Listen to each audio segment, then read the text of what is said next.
Tony Dunn. Ain't nothing to it but to do it, brother. Let's roll. In a world where Carolina Panthers fans have an insatiable thirst for Panthers news and opinions, only one podcast roars ferociously. It's the C3 Panthers Podcast.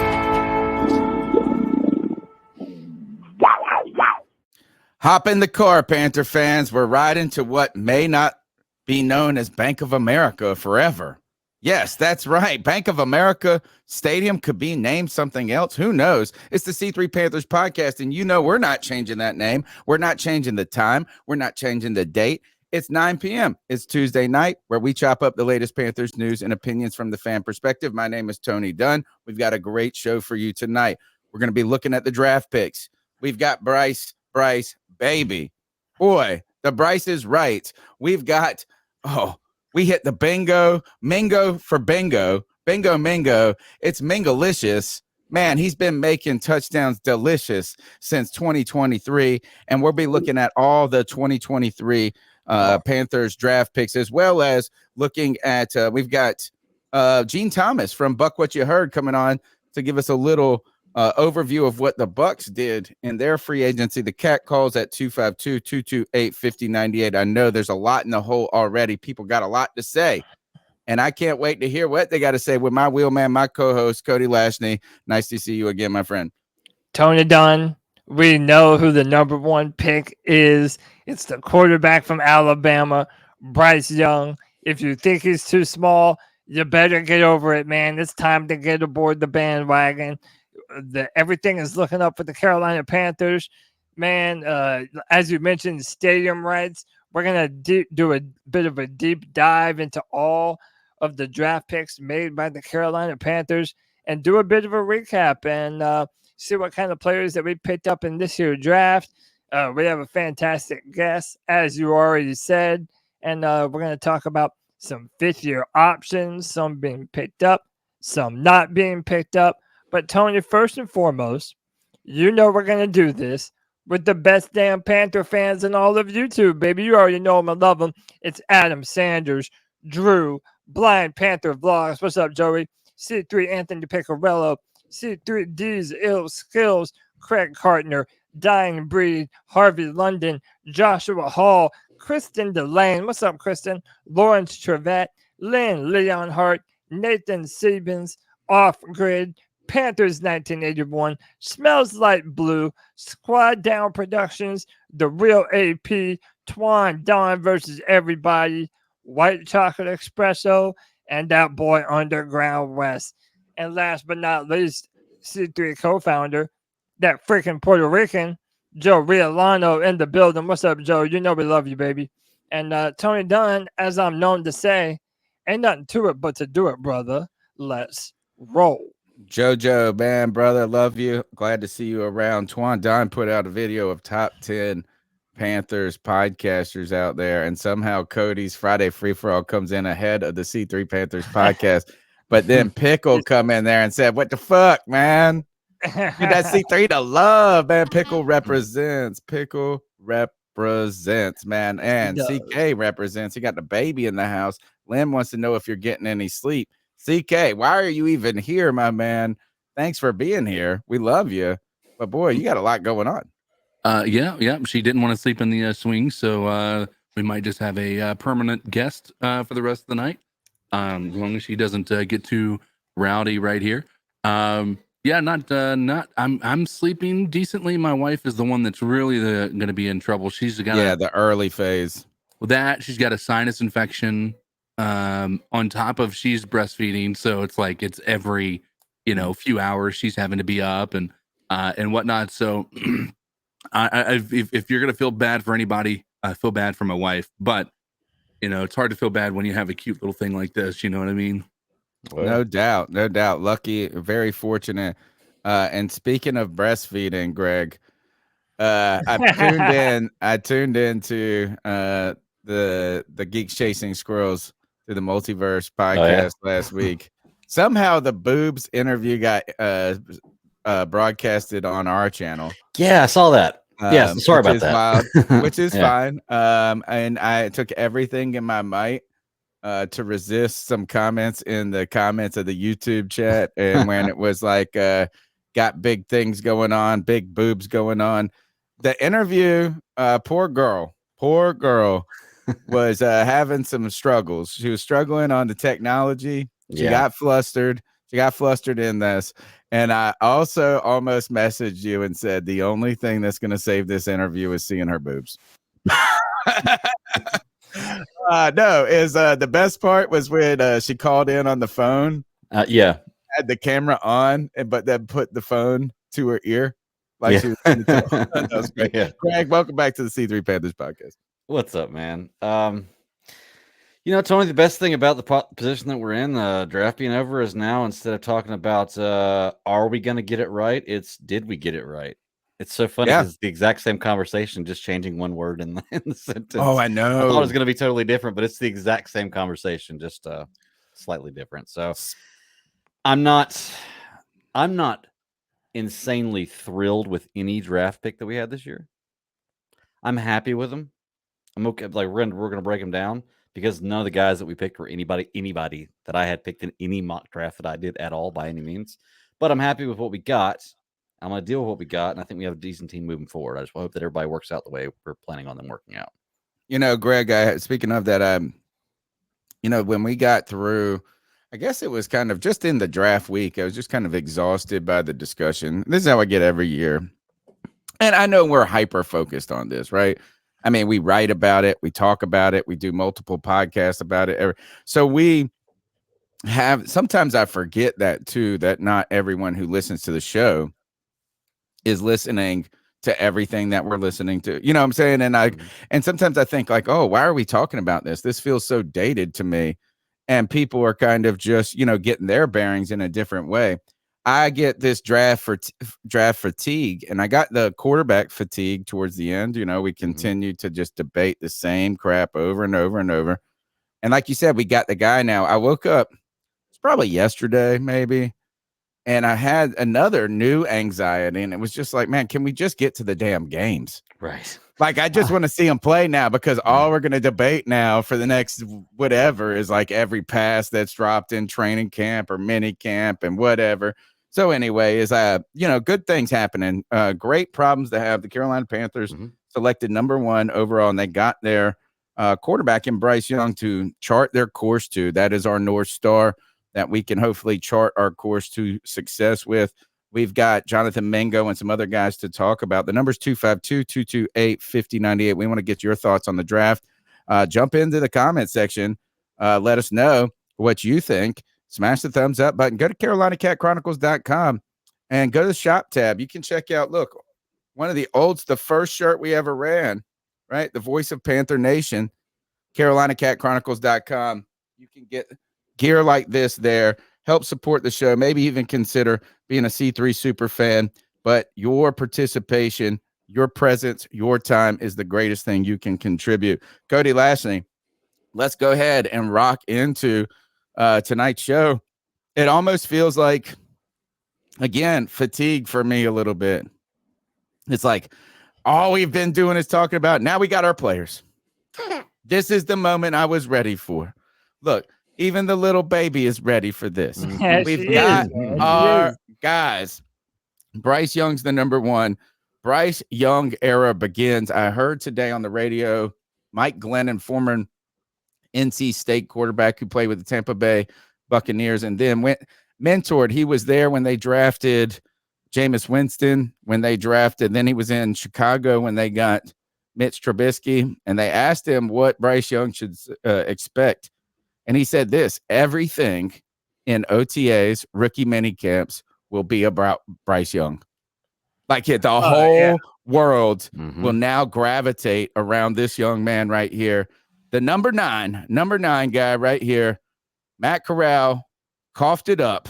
I wonder what the cost was. That's what somebody needs to break on Twitter, is how much did Bryce Young pay for the number 9? Or did he have to pay it all? That's the thing. If I don't really know, that if Matt Corral did have to pay or not, because the way that it's being made to seem is that Matt Corral kind of always wanted to wear number 2. DJ Moore had it.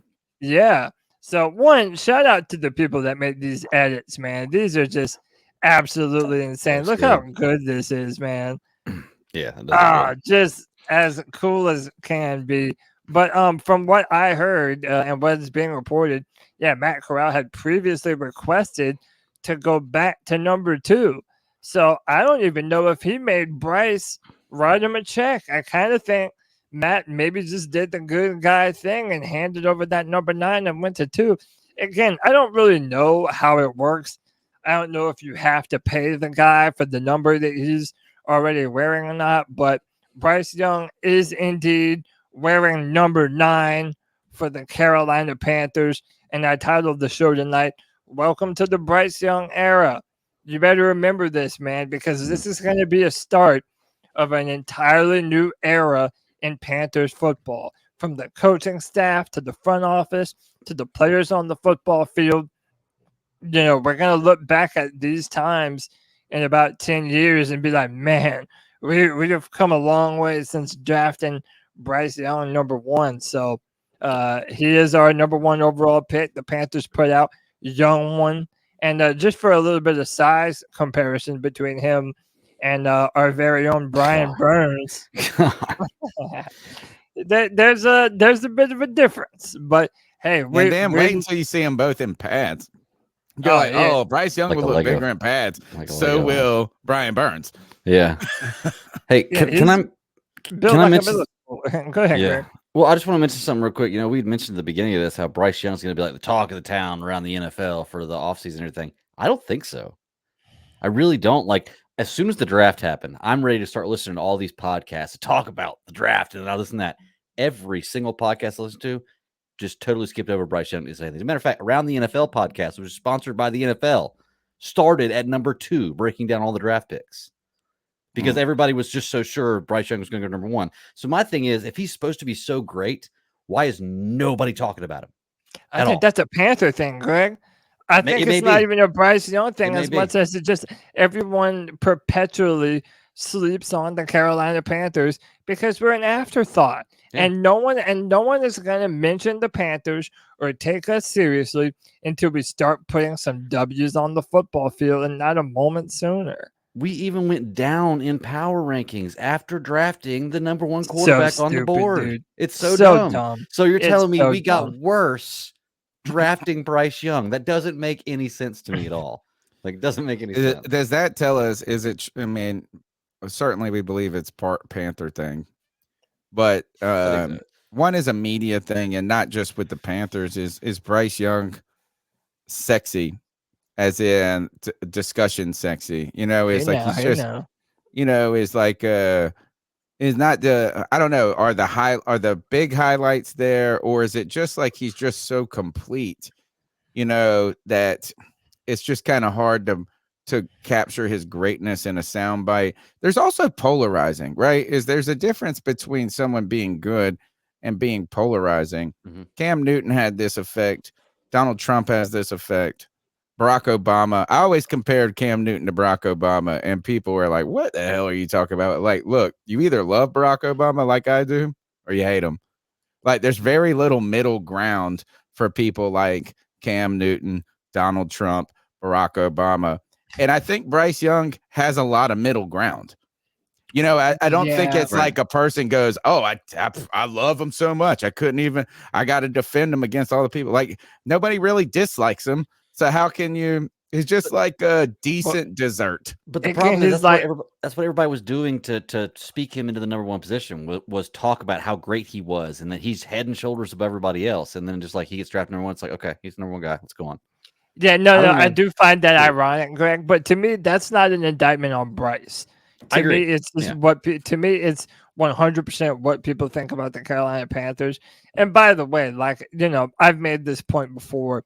Like, if you juxtapose Bryce Young with Cam Newton, they're literally polar opposite people. Yeah. Like Cam Newton has this personality that's very like, he's cool. You never know what he's going to say.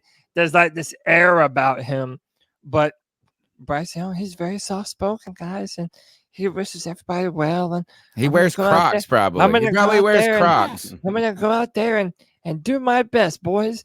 You know, know. he has that. He It's has that boring. very It's that boring. very right. So what see what I I'm wanted. ultimately trying to say is that when people are going to start talking about Bryce Young, it's going to be because of what he's doing on Just the like football Pat field. Mahomes. Yeah, Like Pat and it's Mahomes. going to be Oh. even more impressive once he starts to ball out. If he does ball out in the NFL, the fact that he's 5'10", 195 pounds, like that's going to be even more reason to talk about this unprecedented quarterback for the Carolina Panthers. Can I also say, I think it has a lot to do with the fact that people are overestimating other teams, right? They're Okay. looking at what Houston did, and they're like, "Oh my gosh, they made these giant." You know, they let's be real about it. They overpaid to move up from 12 to 3 for Will Anderson, but They paid a shit. They paid more than we paid to damn get to number one. Right. But I also Wait think till you that see what they're gonna pay. right.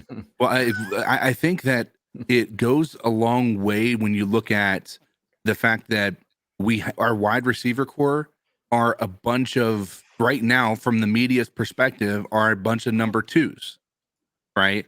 So we don't have that. Like when you look at, hold on, baby.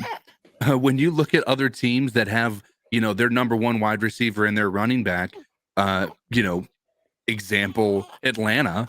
You know, I think they're looking at that as a more complete team, even though Desmond Ridder is a huge question mark, right? Like not just a huge question mark, like a ginormous question mark, right? No kidding. No kidding. So, but I think that the supporting cast around him is getting a lot more attention, and they're valuing that higher than the fact that we have the number one quarterback in the draft this year. That's a fair I point. tell you this is you said that Cody, you said that this will be the draft, the era to remember, right? Or this is the moment to remember. The crazy part about this, and I've been saying this on the show for a minute, is that the number one pick is there's this weight that comes with it. It's like a blessing and a curse. It's either a complete success or a complete failure. And this will either be the moment to remember or the moment that we wish we could forget. Mm-hmm. Right? Is like is that if it works out, this will be legendary. It's the moment. Like that's what it is, and I believe it will. You know, I have no reason that it won't. I think the staff is there. I think we're putting together a team. I'm a little bit more worried about the defense at this moment than I am about the offense at this point, which is wild. That's been a wild. That's like kind of a wild thing for Panther fans. We're not used to that. But is that if it does go wrong, it's one of those things that it's going to reset the trajectory of the team for a long time, right? Is you get it Dare wrong, I say boom or bust? yeah. Mhm. I mean, that's what the number one pick comes with.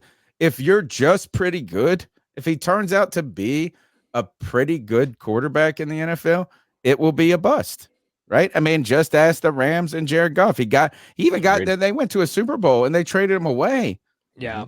You Well, know, and he was a number one pick, and you would have to say he's been very good. He has started in the league for a decade now. That's a very good career as a quarterback, but he has not lived up to the number one billing. It's just unfortunate situation. Yeah, reality. and like I said a couple of weeks ago, to me, it's completely fair to judge Bryce Young based on recent number one overall picks. And to my opinion, that is Kyler Murray, Joe Burrow, and Trevor Lawrence. I mean, Kyler those Murray guys especially. both. Yeah, those Mhm. guys both went number one.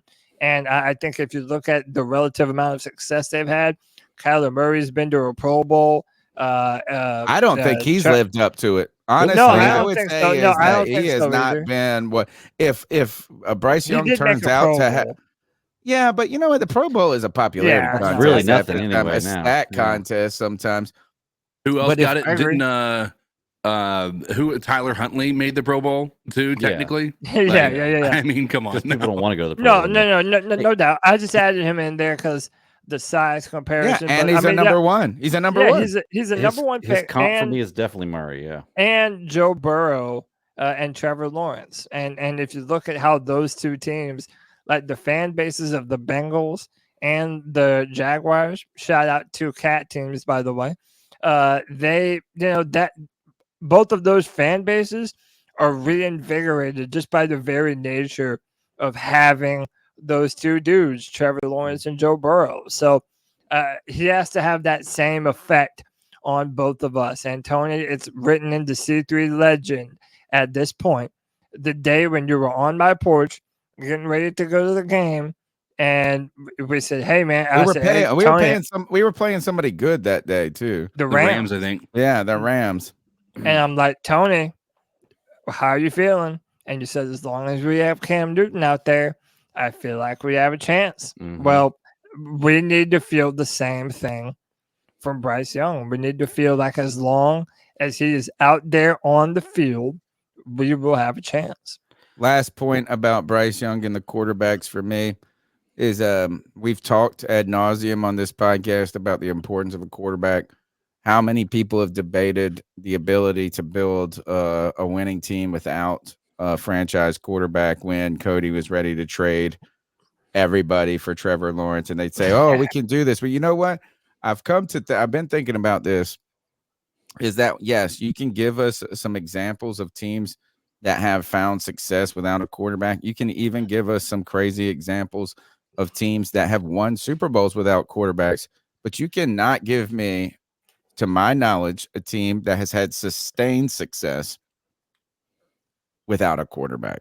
No. Right? Where you get like, is that like you might, it's a kind of a one-off perfect moment, but you're not in the playoffs 3 or 4 out of 5 years without a quarterback. And to be honest, we've seen how and this is the kind of hard part about this is, and hopefully Panther fans remember this. It seems easy to get to the chip, right? It seems easy, like where it's so hard to get to the Super Bowl, but once you get there, you feel like, oh, we're going to be back, right? Think about how we felt in 2015, the most perfect season potentially almost in the history of like, it's like 2008 Patriots type season or whatever.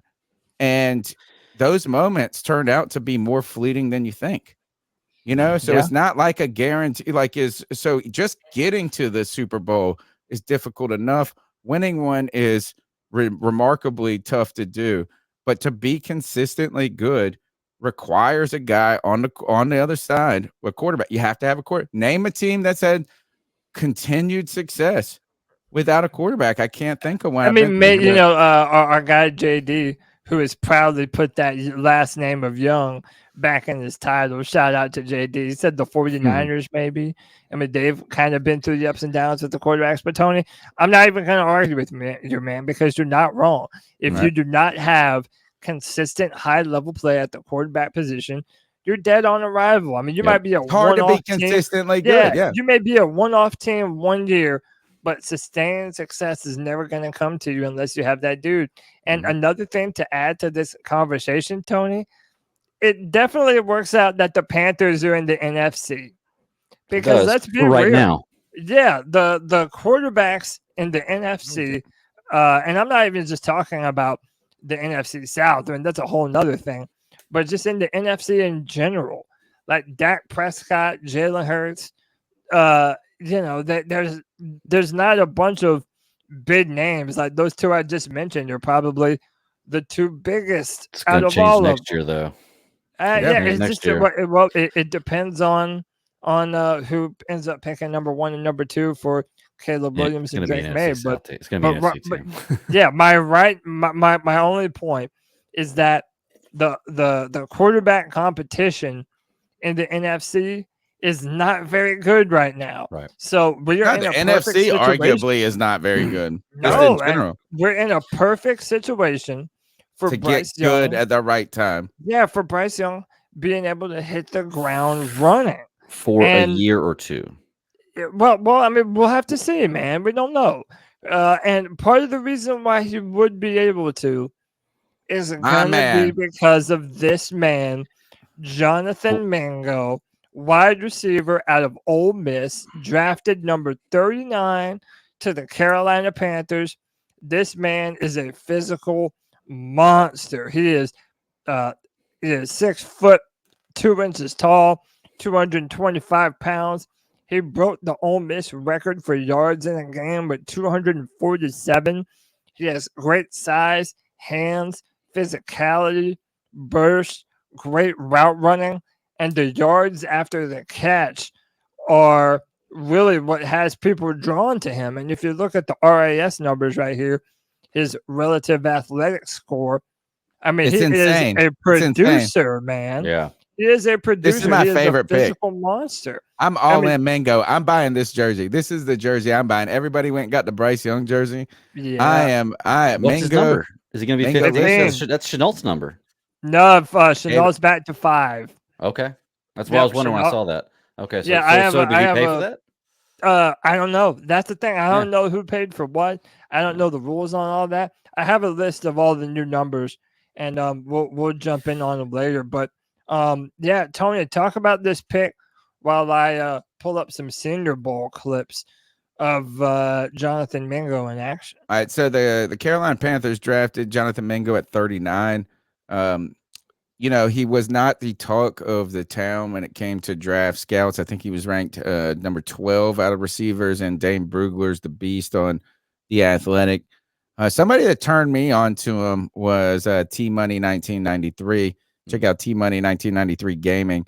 But what I love about this is the NFL requires size and speed a lot of times. And now I hate to say that in the back end of, you know, our quarterback being a little person, but this is the type of frame that this is like TO type frame. I mean, in a way, it's like you need a big, fast, and strong wins in the NFL. Like, yes, you can be small, you can do all these, but it's awesome if you are big and fast and strong. And this guy seems to be one of the things is kind of, I won't say odd about him, but if you look at like his center of gravity, is like he really seems kind of low to the ground for a big guy. Like his hips seem low the whole time. Like, and he's not like all over the place. Like when he's running, he's not like frailing and trying to run as like he looks put together.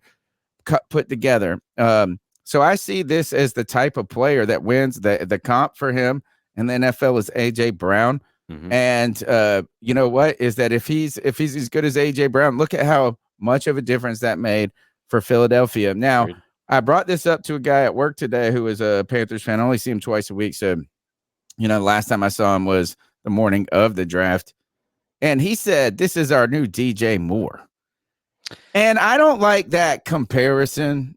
I know people have said this as that a lot of people like his run out after the catch ability, his athleticism, but I think that his size is so much of a different force than DJ Moore that I don't think that that's the best comparison. But I think this, and one other last thing is when we go to BJ, who's the defensive end we get? DJ Johnson. Johnson. Yeah. But I heard Scott Fitter. We got a clip coming up for Scott Fitter, and they're ready to play him from day one. The attitude on this team right now is like, so I expect Mingo. They targeted him. This was the guy. They said they fell in love with somebody in the interviews. This turned out to be the receiver that they wanted. They went and got him. And I think we hit bingo. We hit the Mingo bingo card here, and I'm all in. This is what I'm going to base the entire C3 I'm going all in on Mingo. I feel great about this one. This is the one I want, baby. This is, I bet you his favorite food ain't no fucking salad. No. Right. Go ahead, Greg. Well, I was just going to say, Tony, I agree with you. I think that this, beyond obviously getting a quarterback, even though we didn't get the one I wanted, is probably my favorite pick of that we had. I didn't know a whole lot about him going again, but watching his highlights, one thing I noticed that I can say is the difference between him and DJ Moore is he catches the ball with his hands. Every single catch, he catches the ball with his hands. He doesn't catch the ball with his chest. It's great. You can watch him, which means that he knows how to high point a ball and he doesn't drop it. He's got sticky hands, man. I like this guy. I want to see how he's going to work out in the NFL. And AJ Brown comparison's a pretty nice comparison. But like I said, go back and watch every one of the passes he has to him. He catches it with his hands and brings it to his chest. Attacking, strong hands, attacking. This is like my favorite pick of this draft. And maybe I'm just secretly hoping to find that second wide receiver or that big wide receiver we've been looking for in the second round for so long. We go back to the days. Look, Brandon LaFell, drafted in the second round, 6'3", 215 pounds, big and fast, couldn't catch really that well. But, you thought, man, we're going to get this guy. I think he came out of LSU. You had another one. We traded up for Devin Funchess in 2015. And, boy, in his rookie year, put up some big numbers his rookie year. And arguably, sadly, I mean, if he would have caught some of those footballs, he would have actually turned out to be a good receiver. Well, Devin He needs some Funchess. protein on that salad is what he needed. Yeah, problem was he didn't learn how to eat protein until. And then the best part, his last year in Carolina, right before he was leaving, they did like a personal special on him, and he was like, "Oh, I've learned how to cook. I really like how to cook now." And it was like almost was like, You don't cook salad, you've bro. been listening to us talk shit about you and your salad. Now you just be like, "Hey, my favorite food is steak." So Tony, listen, I actually want to agree with your friend who made that comparison. Okay. And I'm not even agreeing with it because their bodies are similar. Because what I've been calling Jonathan Mingo is a bigger, stronger DJ Moore. Bigger. And, yeah, he's bigger Catches the and ball he's a with hands. stronger version of DJ Moore. And here in a minute, I'll actually pull up both of their RAS scores. But this is a clip from the Senior Bowl. Shout out to Billy Marshall for the clip. But look at his body control. One, he can get off press man coverage, and then he can run away from you. He has separation ability, tracks the ball in the air, 2 hands, and gets the football. I love this man is everything you want at the wide receiver position. Jonathan Mingo has it. And I remember when I joined in on the Friday free-for-all that you were covering for me, Tony. At the end of the day, I wasn't happy with our picks from that day. I kind of felt like the position value was a little bit flipped. But now that I've had time to sit on it and think about it, I mean, looking at Jonathan Mingo and the upside and the potential that he has, and we'll get into the upside of DJ Johnson here in a minute, but I really do believe that this is another example of a potential second round pick that could turn into a first, a top 5 receiver talent. Yeah, if he turns into that, that's what you're hoping to hit on. But one other thing that, and I was hoping to try to get this across to you on that Friday free for all show a little bit, is that while the position group at wide receiver feels like not the most dire need right now, that's in a 1 year kind of look at it, right? Is because after this season, right? We've got Thielen on a multi-year 3-year deal, right? Yep. We have maybe you can get Terrace Marshall Jr. for 1 more year, but you don't even know if he's proven that like beyond this season, we would have to be going out into free agency. We would have to. So this is something that is, while it feels like, hey, we didn't need this right this moment, next year in 2024, we'll be thankful for this pick.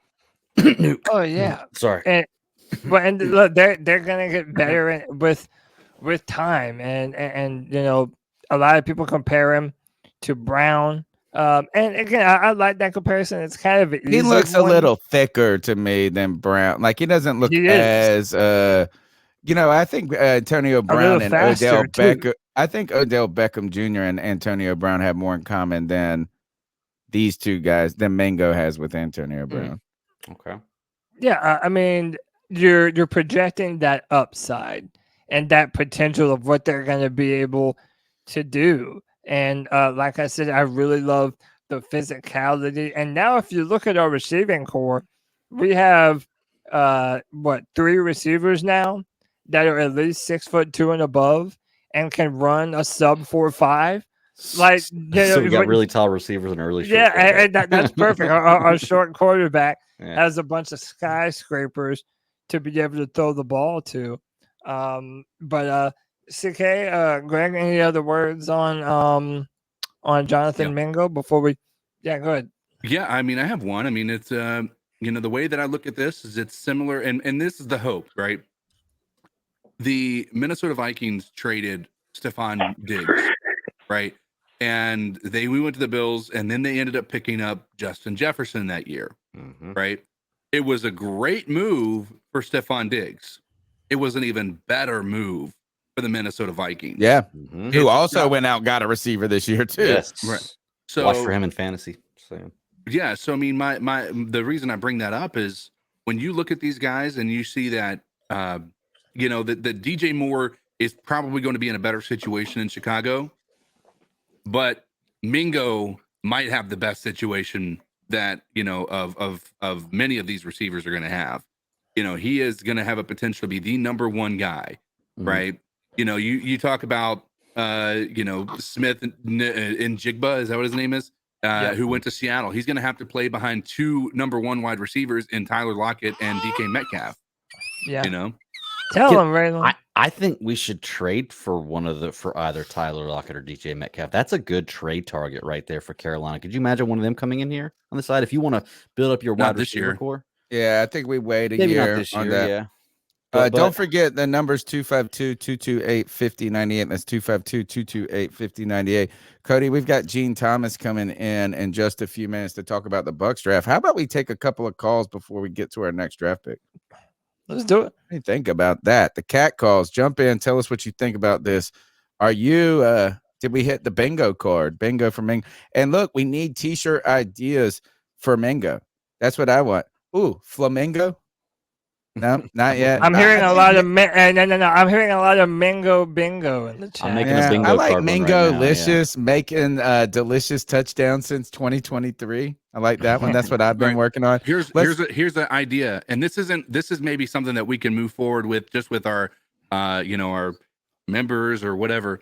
We can actually create a Mingo bingo card that's like, you know, we would just have random ones, and then like it's 1,000-yard season. Yeah, random. Oh, That's one even better. Idea. We make a Mingo bingo card and we contact him and say, "Hey, if you get Mingo bingo this year, you've got to come on C3." That's the deal. Get Mingo bingo. And with the fan that wins it too. The number's 252-228-5098. Let's take a couple of calls before 9:45. Where Buck, what you heard, Gene Thomas coming on to talk about the Tampa Bay Buccaneers draft. Let's do it. 252-228-5098. So what are your thoughts on catcalling? Yeah, it's pretty. You shouldn't do that to somebody. And how did that make you feel? Very uncomfortable. So how do you think catcalling makes the person feel? It feels good, like. Who's that cat sitting in the back corner with his face buried in his nose? Who's that kid that can use one?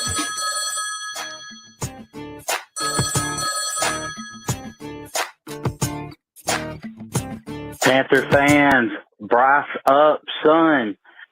Welcome, Bryce Young, man. We love you, buddy. Welcome to Charlotte, man. We can't wait to see you in Carolina Blue.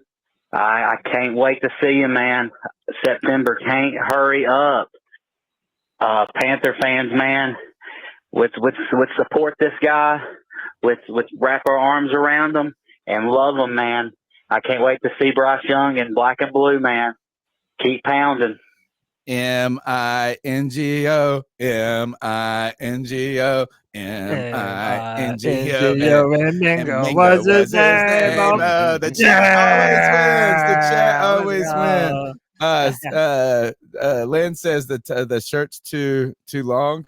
The idea, though, kind of, and you're right, but just Mingo-licious being the big part, and then like a little tag, kind of like established 2023, like delicious since 2023. But you're right, it's all a working project.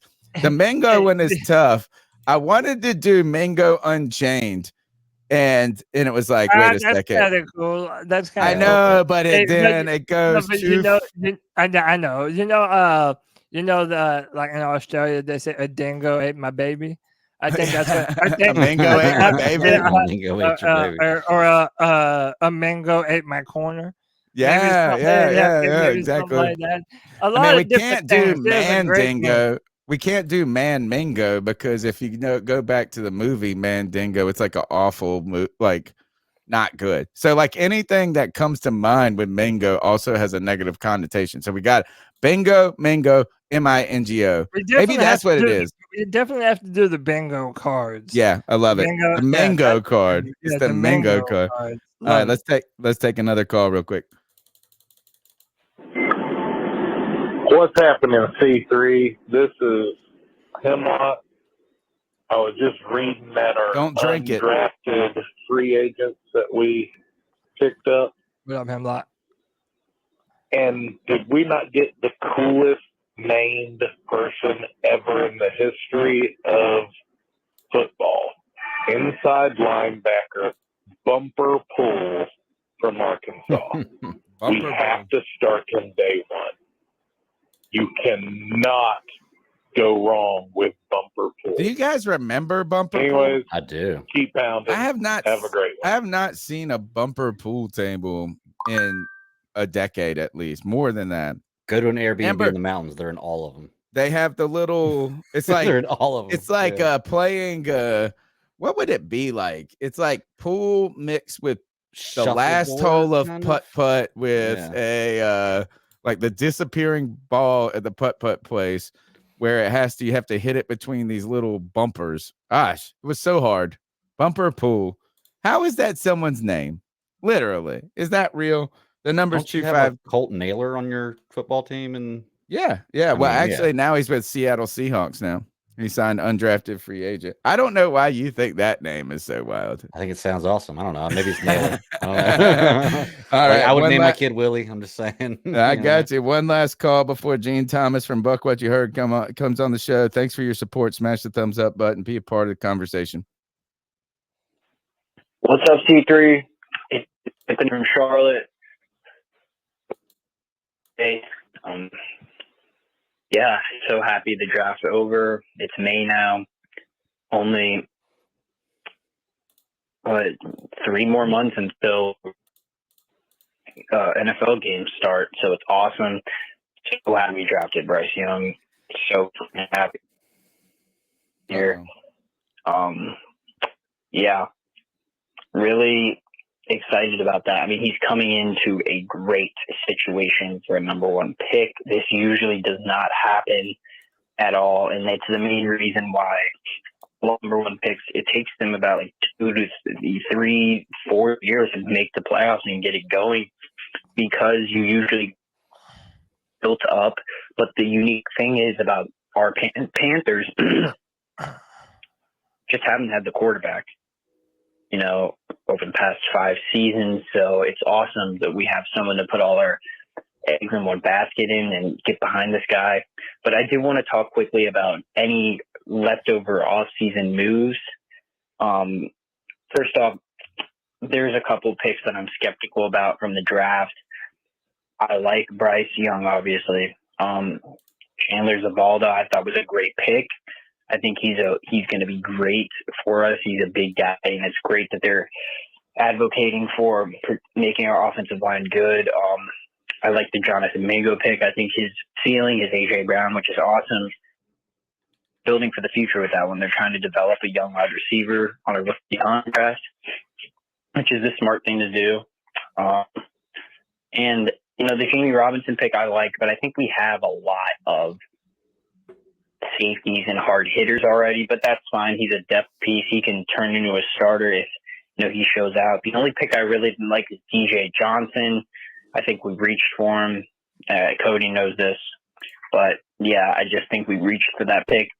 But the main reason I called you guys was I just wanted to know your thoughts on Yannick Ngakoue, and how would y'all love to have him on this team? Anthony from Charlotte, keep motherfucking pounding, boys. So to add a little subtext to Anthony's call, Yannick Ngakoue went on Twitter and followed Shaq Thompson and DJ Chark and Brian Burns. So a lot of people are wondering, is Yannick Ngakoue, is there a deal potentially coming for the Carolina Panthers? I would feel so much better if we made at least one more free agent signing at the defensive end position.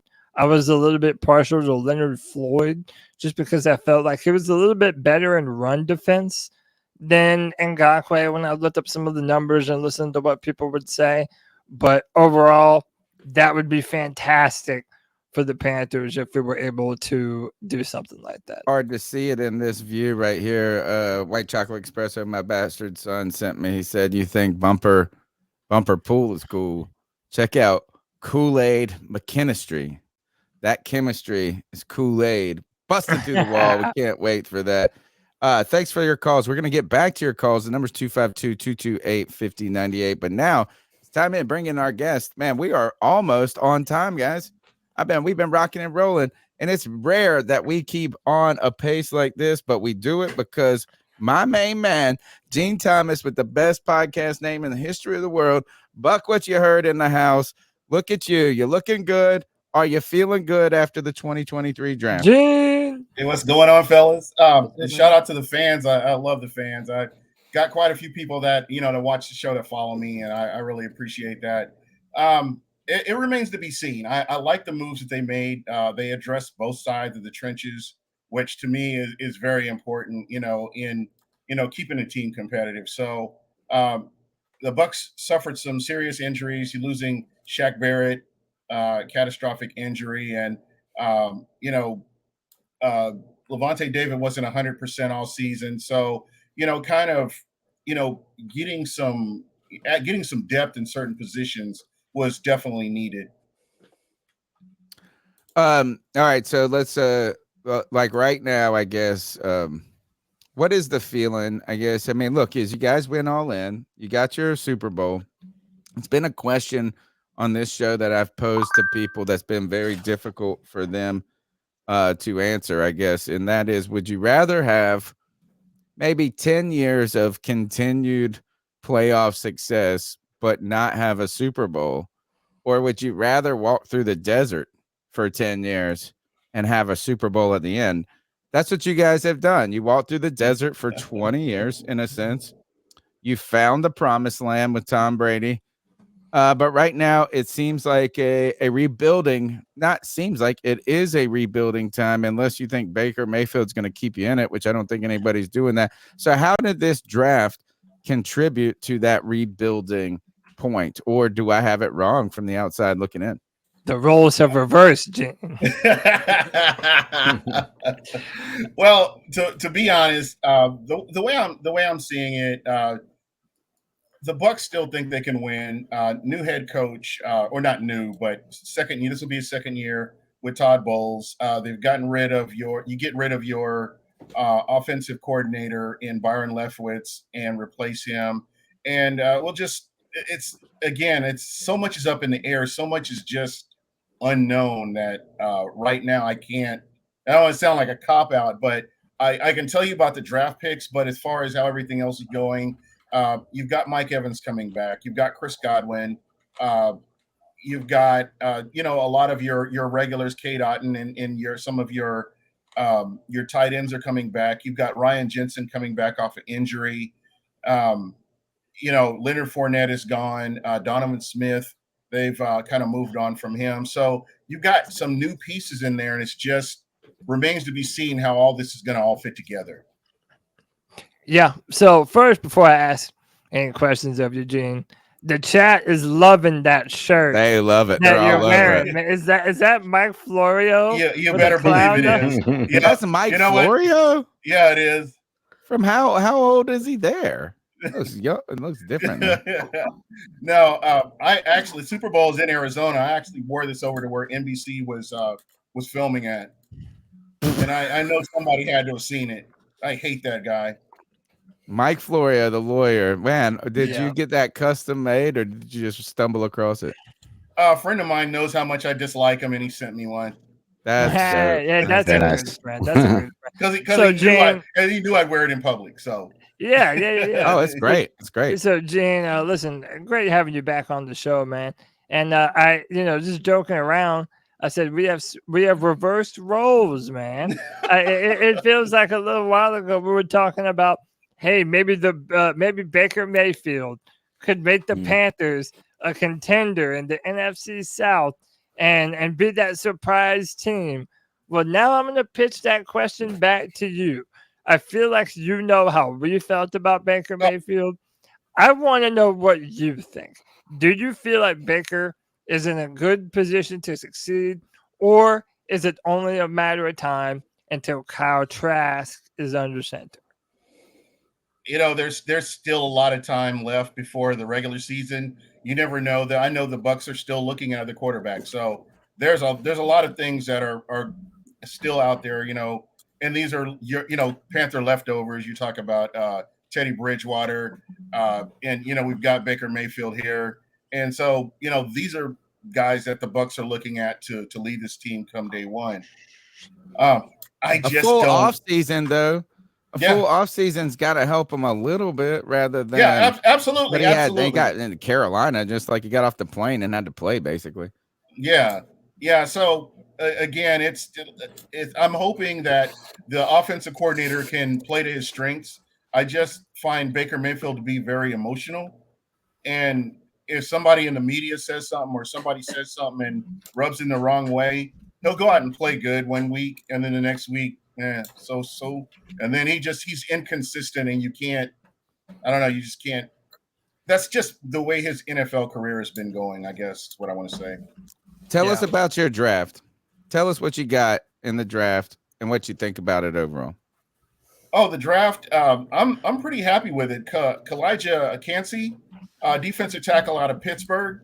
I know a lot of people knocked him because he's got shorter arms, but he's kind of built like this is my guy for the Rams, Aaron Donald. He's built like Aaron Donald. And when you consider that, he's been a very disruptive player, and he's really done some great things. I would say, what was this? 14 and a half sacks and 27 and a half tackles for loss in 2 years with Pitt. And he's going to be disruptive. I like the fact that they're going to put him next to Vita Vea, and I feel like if he plays to his potential, what we saw in college playing next to Vita Vea, that could be a real disruptive force in the middle, and it can cause problems for people trying to run the ball. Yeah. Who's next? Round two. Round two is Cody Mock. This is my favorite pick. How can you not love this dude?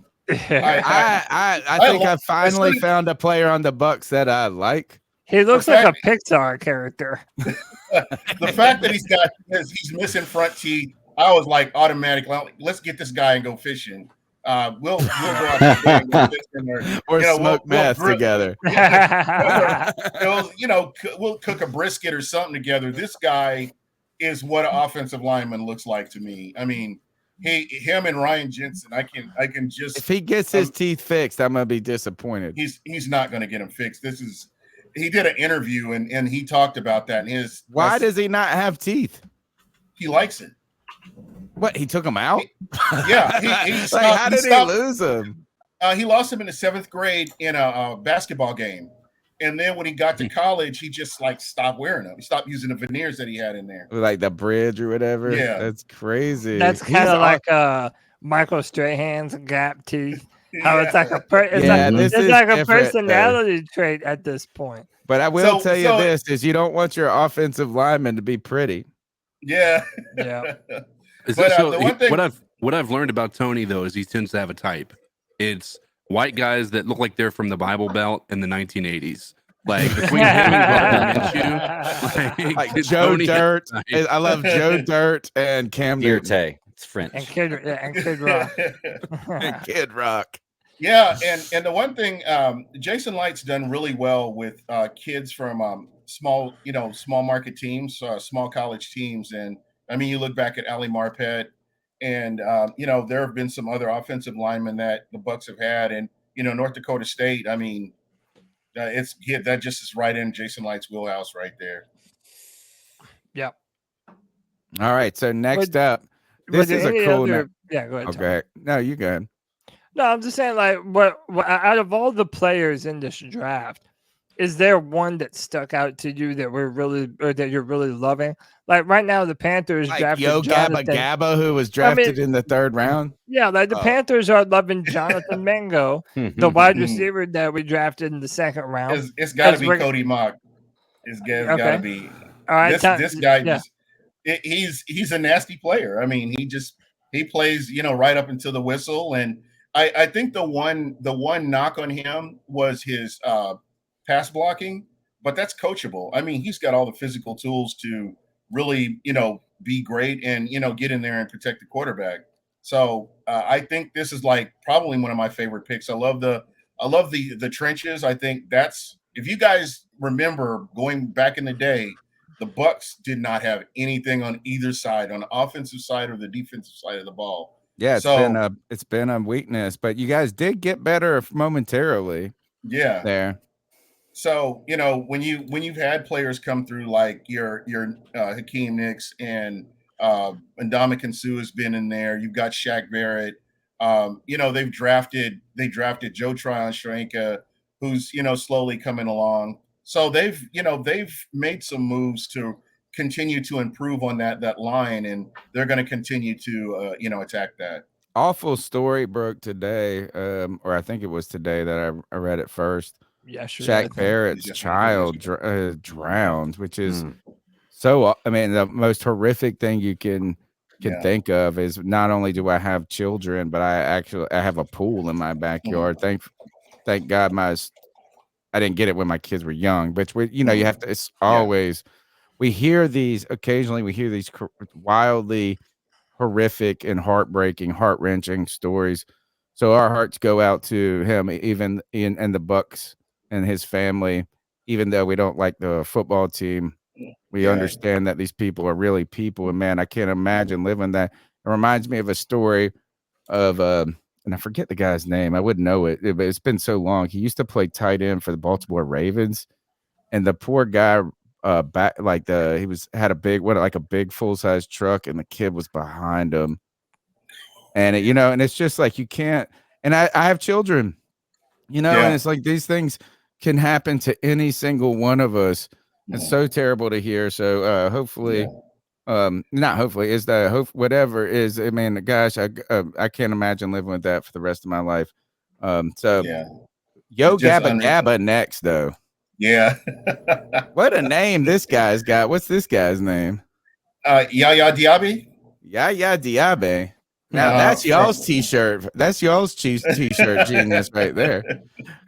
So again, addressing the linebacker position, that Levante David re-signed with the Bucks, which I was really happy about. And hopefully this is somebody he did. Is this when he was saying that he was going to sit out? What did they give him? No, that's you're talking about Devin White. Devin White. Okay. So we'll see what happens with that situation. I'm unsure. Me, I'm honest about it. I'm not going to sit here and be a homer. Devin White is not. You can't give this guy max money just based on his play last year. I mean, he played good, but he didn't play over the top good where you give somebody a max contract. So yeah, there was one point where people were comparing him to Luke Kuechly at one moment when he first came into the league. I wanted to ask you that, Gene. A few weeks ago, it was a part of our show. There were rumors that he potentially wanted to be traded, gone to another team. And then people were kind of playing clips of him last year just looking terrible. Yeah. Was he just unmotivated to be there? And do you think that they will trade him? I don't think the Bucks are going to trade him. I think they're going to, use him. This is a year where he can get some film out there, and maybe he can get that max contract. But again, there were times where he was a liability in coverage, and there were times where he just was going rogue and not taking care of his assignments. And it's just those are the little things, the little details that make great players. And if you guys know as well as I do, players like Luke Kuechly, he always had an eye for detail. He was always in the right place at the right time, and you didn't see him going out playing rogue. He was a guy that took care of his assignment and kept everybody else in line. He was like the quarterback on the defense when he was on the field. So we just haven't seen him get to that point where he's that guy who's controlling everything on the defensive side of the ball. It just hasn't occurred. And again, it's one of those things. I just don't see how you can get this guy a max contract. Yeah. Okay. Greg Sakay, you want to jump in, or Tony? Yeah, I mean, I'll go when you look at the way the Bucks have been built, right? They're still the same talented. I mean, really, from a large portion of it, they're still the same team that won the Super Bowl, right? From a roster standpoint, outside of the quarterback. I know we've, and I'm sure you've talked about the quarterback position ad nauseum, as we have as Panthers fans. But what is the one thing or the one move that you think they need to make to be back at that same caliber of, or at least close to being the caliber of team that the talent around it should, would deem that it's, needs to be?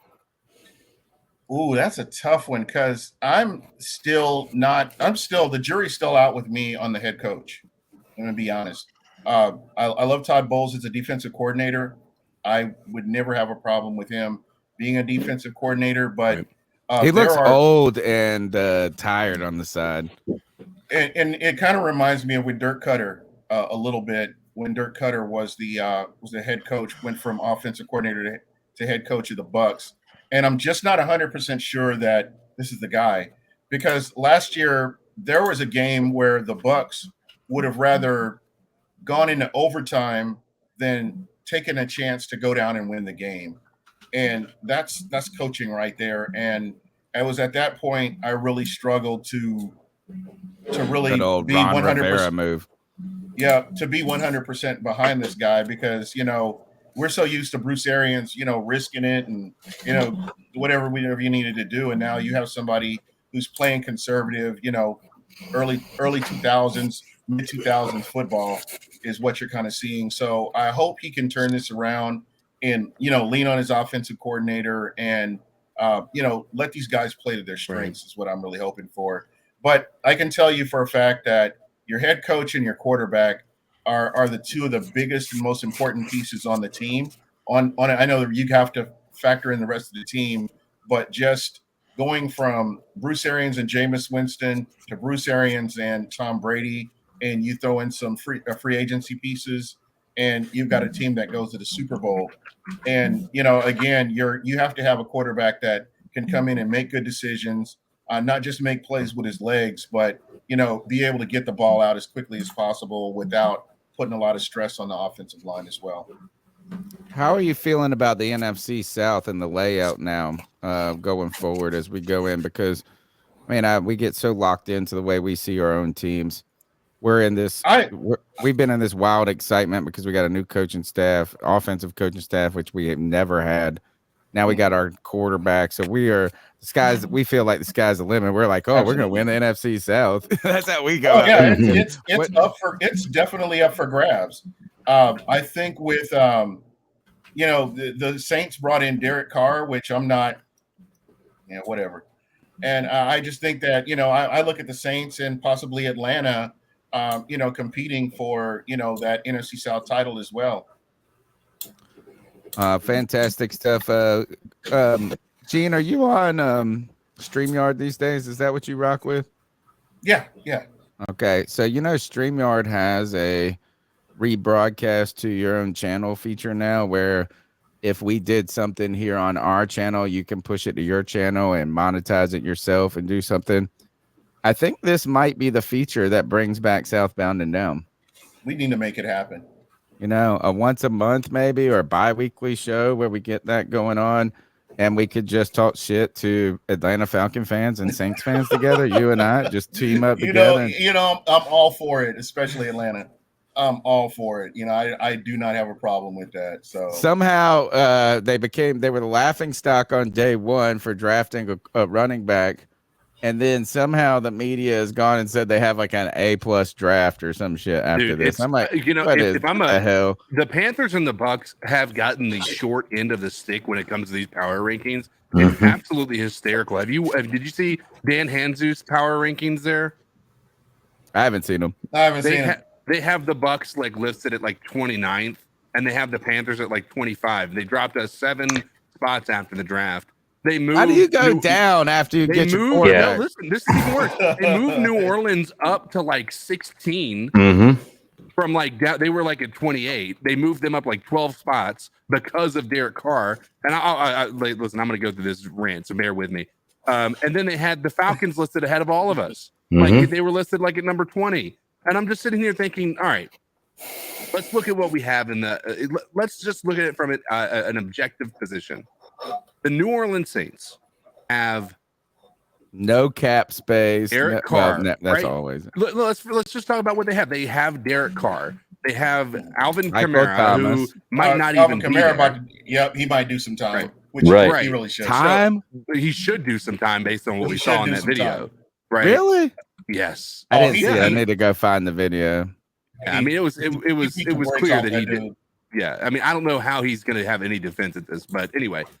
But when a lot of people are like, they should go up in the power rankings because they have Derek Carr, who is like a good quarterback. And I'm like, do you guys realize what he did with the Raiders last year with the number one wide receiver in the NFL, the number one running back in the NFL, the number one tight end? Not number one, but Darren Wall or whatever that guy was. He's been fantastic for years. Yeah, I mean, he hasn't. And listen, I had him as in my fantasy league. Right, the dude was absolutely horrendous last year, and you're thinking he's going to go to a new offense, learn again with a new offense with a Michael Thomas who's always questionable. Like that you really believe that this is about to happen? Like I cannot. And Michael Thomas is old. He won't. He's a old possession receiver. Josh in the chat said Carr is decent. Carr is decent, and that's it. At the best, he's decent. I'm with CK. I drafted him last year in my fantasy league, and he disappointed me. So I'm not down with that thing. He like when you have Devontae. I don't know how Devontae Adams would have like 30 points in a game, and Derek Carr would still only have a net of 10 points. Like it didn't make any sense. But it was like the dude found a way to not be a good quarterback. Man. He's two touchdowns, 2 interceptions every week, 225 yards. Gene, great stuff. Tell us where they can get after you. Buck What You Heard, man. My favorite podcast title of all times. You've been right. I mean, it really is. It's like I wish it wasn't for the Bucks or the team. It's such a good the name for the podcast. I always say that when I see you. You've been like us though. You've been rocking for a long time in these streets, man. It's great. You know what's funny? Real quick, I'm noticing there have been some Carolina Panthers podcasts that have kind of popped up on my YouTube. I feel like I'd be cheating on my girl if I went and watched them. So I'm like, I'm not interested. I kind of move on. So where were you guys when the Panthers were losing and they were southbound and down basically? But well, I mean, we're on these streets, right? Together, we've been on these streets for a minute. I know there's room for everybody else, but when the new stuff comes along, whatever. C3 is where I get my information. I've been getting my intel from you guys, so. This is the best way, guys. This is what we do. This is the same for me. Is like if I want to know about the Bucks or the Saints, I go check out the people that I know that have been doing this and just intimately following it closely for a long time. They give a lot of good context, and we get. That's what I think our shows do. Is we don't just react to a headline, but we give a long-term context of things. To the fact that I'm putting out stories right now on CarolinaCatChronicles.com about how Cam Newton's injury in 2014 and Brian Burns' injury in this offseason could be so. It's like it's not just what's been happening, but what is happening with Buck What You Heard, and how can our fans go find you? When are you going on the YouTubes next? I'll be on tomorrow at 7 p.m. Eastern. Buck What You Heard on YouTube. You follow me on Twitter, Buck What You Heard. You follow me, I'll follow you back. I love talking football, and this is going to be a fun season. Nobody knows what the other teams got going on. I mean, we got a new offensive coordinator here in Tampa and some new faces, and the Panthers just have a totally new look. I mean, there's no film on Carolina this year, so.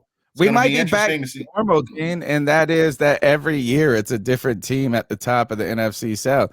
You remember that's how it was for a long time, is that it was just from last to first, from first to last. It kept things exciting. Hopefully we're at the top. Gene, great stuff, man. Everybody go check out Gene Thomas at Buck What You Heard. Man, we're going to be getting back together a lot more now in this offseason. Oh, I love you guys, man. Great show, great content. Keep it up, man. You're the man, Gene. Thank you, Gene. All right, what do we got next, Cody? Good stuff there. Getting a little intel next week. Going to try to link up with our old friend Bob Rose. Going from the Canal Street Chronicles and some other, like we rock with a lot of people going way back.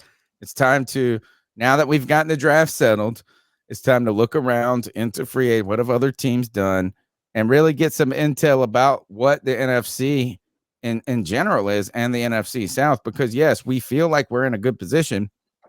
And I feel like we really have a real opportunity, but we got to know what these other teams are doing. Thanks, Gene, for that insight. What do we got up next? Yeah, man. Well, let's talk about the guy that we traded up into the third round for, defensive lineman DJ Johnson. Now, I feel like out of every draft pick that the Panthers made, this was by far the most controversial.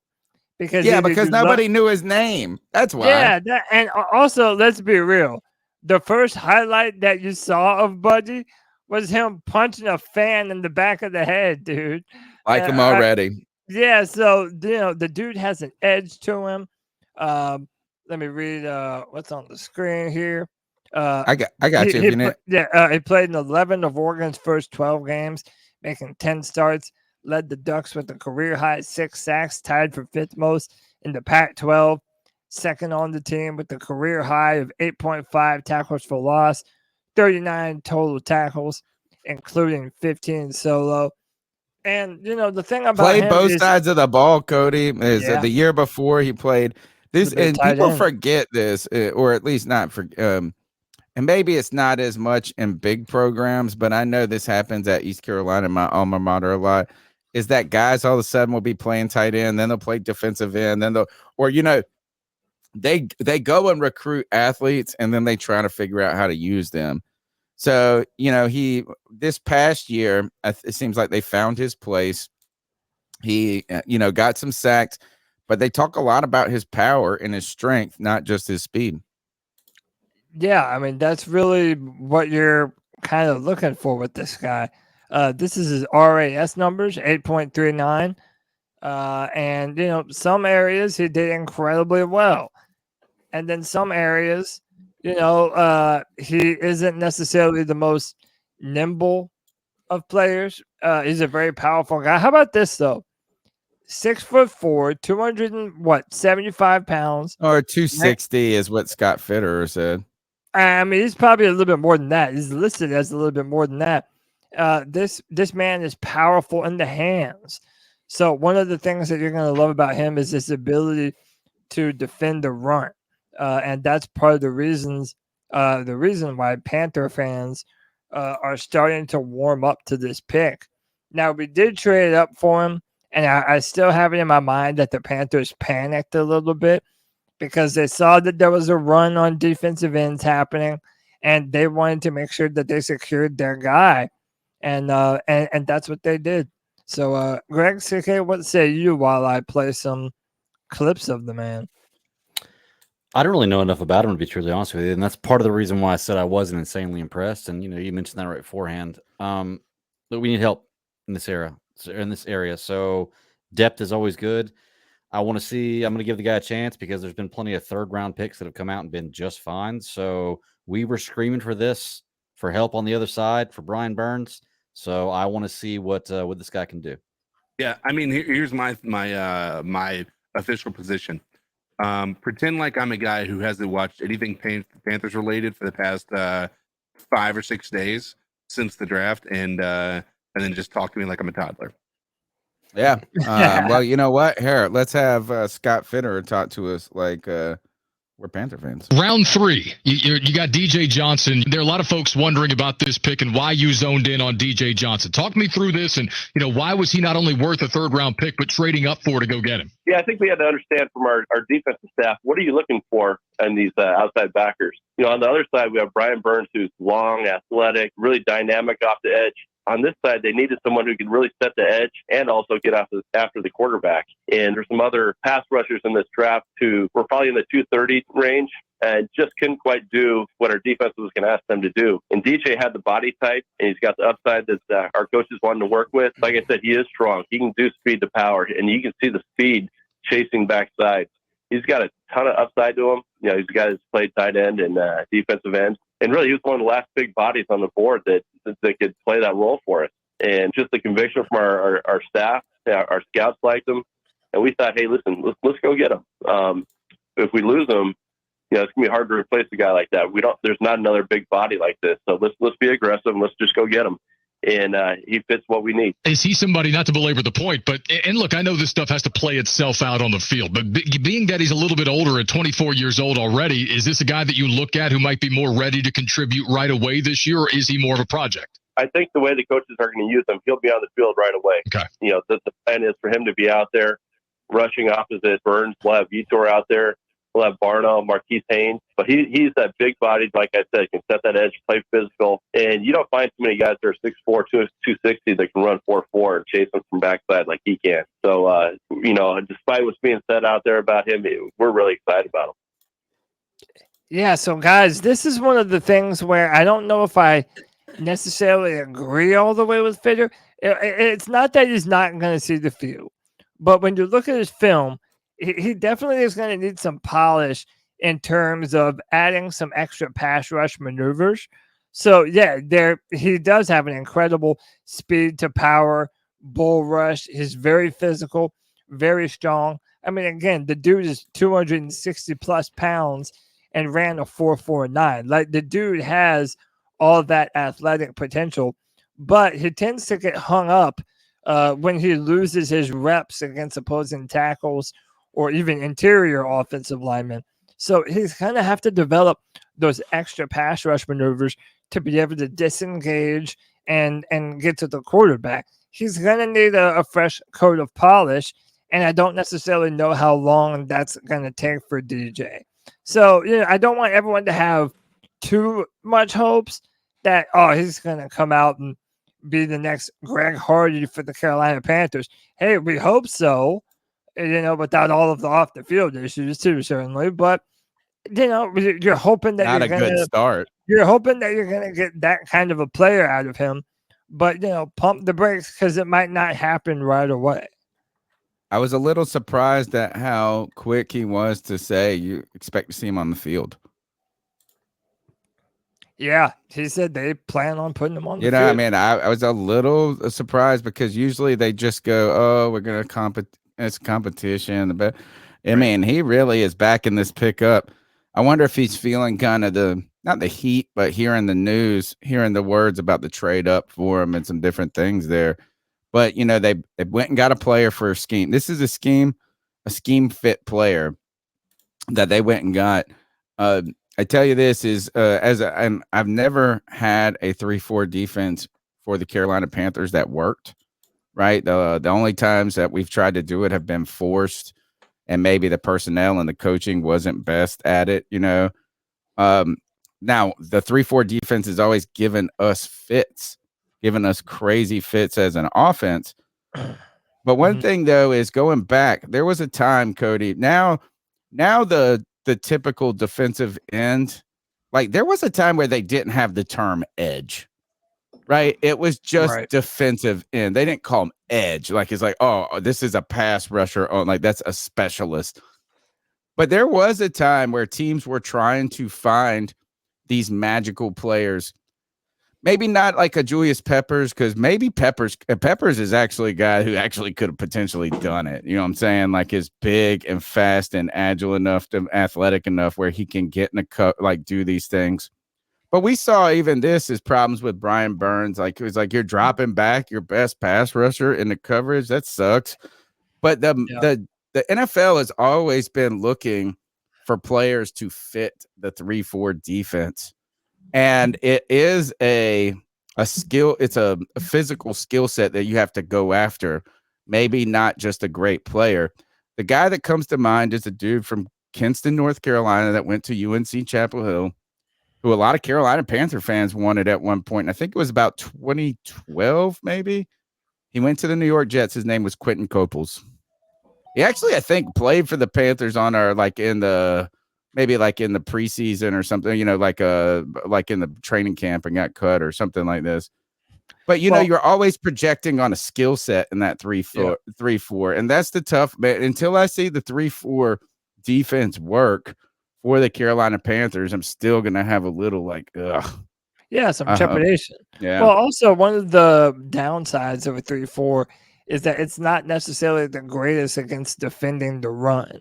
And Right. to me, that's why That's how they you drafted, beat it, right? Yeah, like that's why they drafted This guy. DJ Johnson, because he's big and powerful enough to be able to set a physical edge when these nimble defensive backs are bouncing it to the edge.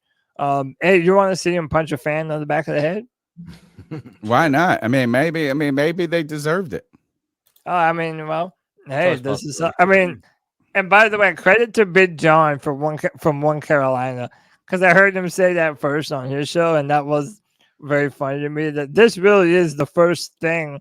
If you were on Twitter after the pick was made, this is the first thing that you This saw. is how we got to know you.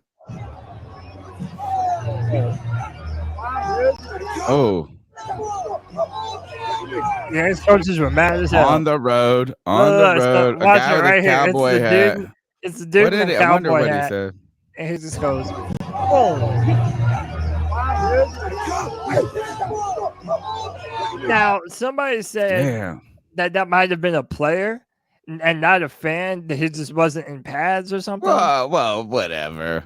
Still Okay, well, you know what? That probably doesn't make it. I'm just telling you what I heard, brother. I wonder. don't know I'm surprised. You know, is at least he? Well, you know, one thing we haven't heard is what was it when Myles Garrett got into this? You know what he said. You know, there's a way. Like we haven't heard that. It's just it's like there's a reason that I did it.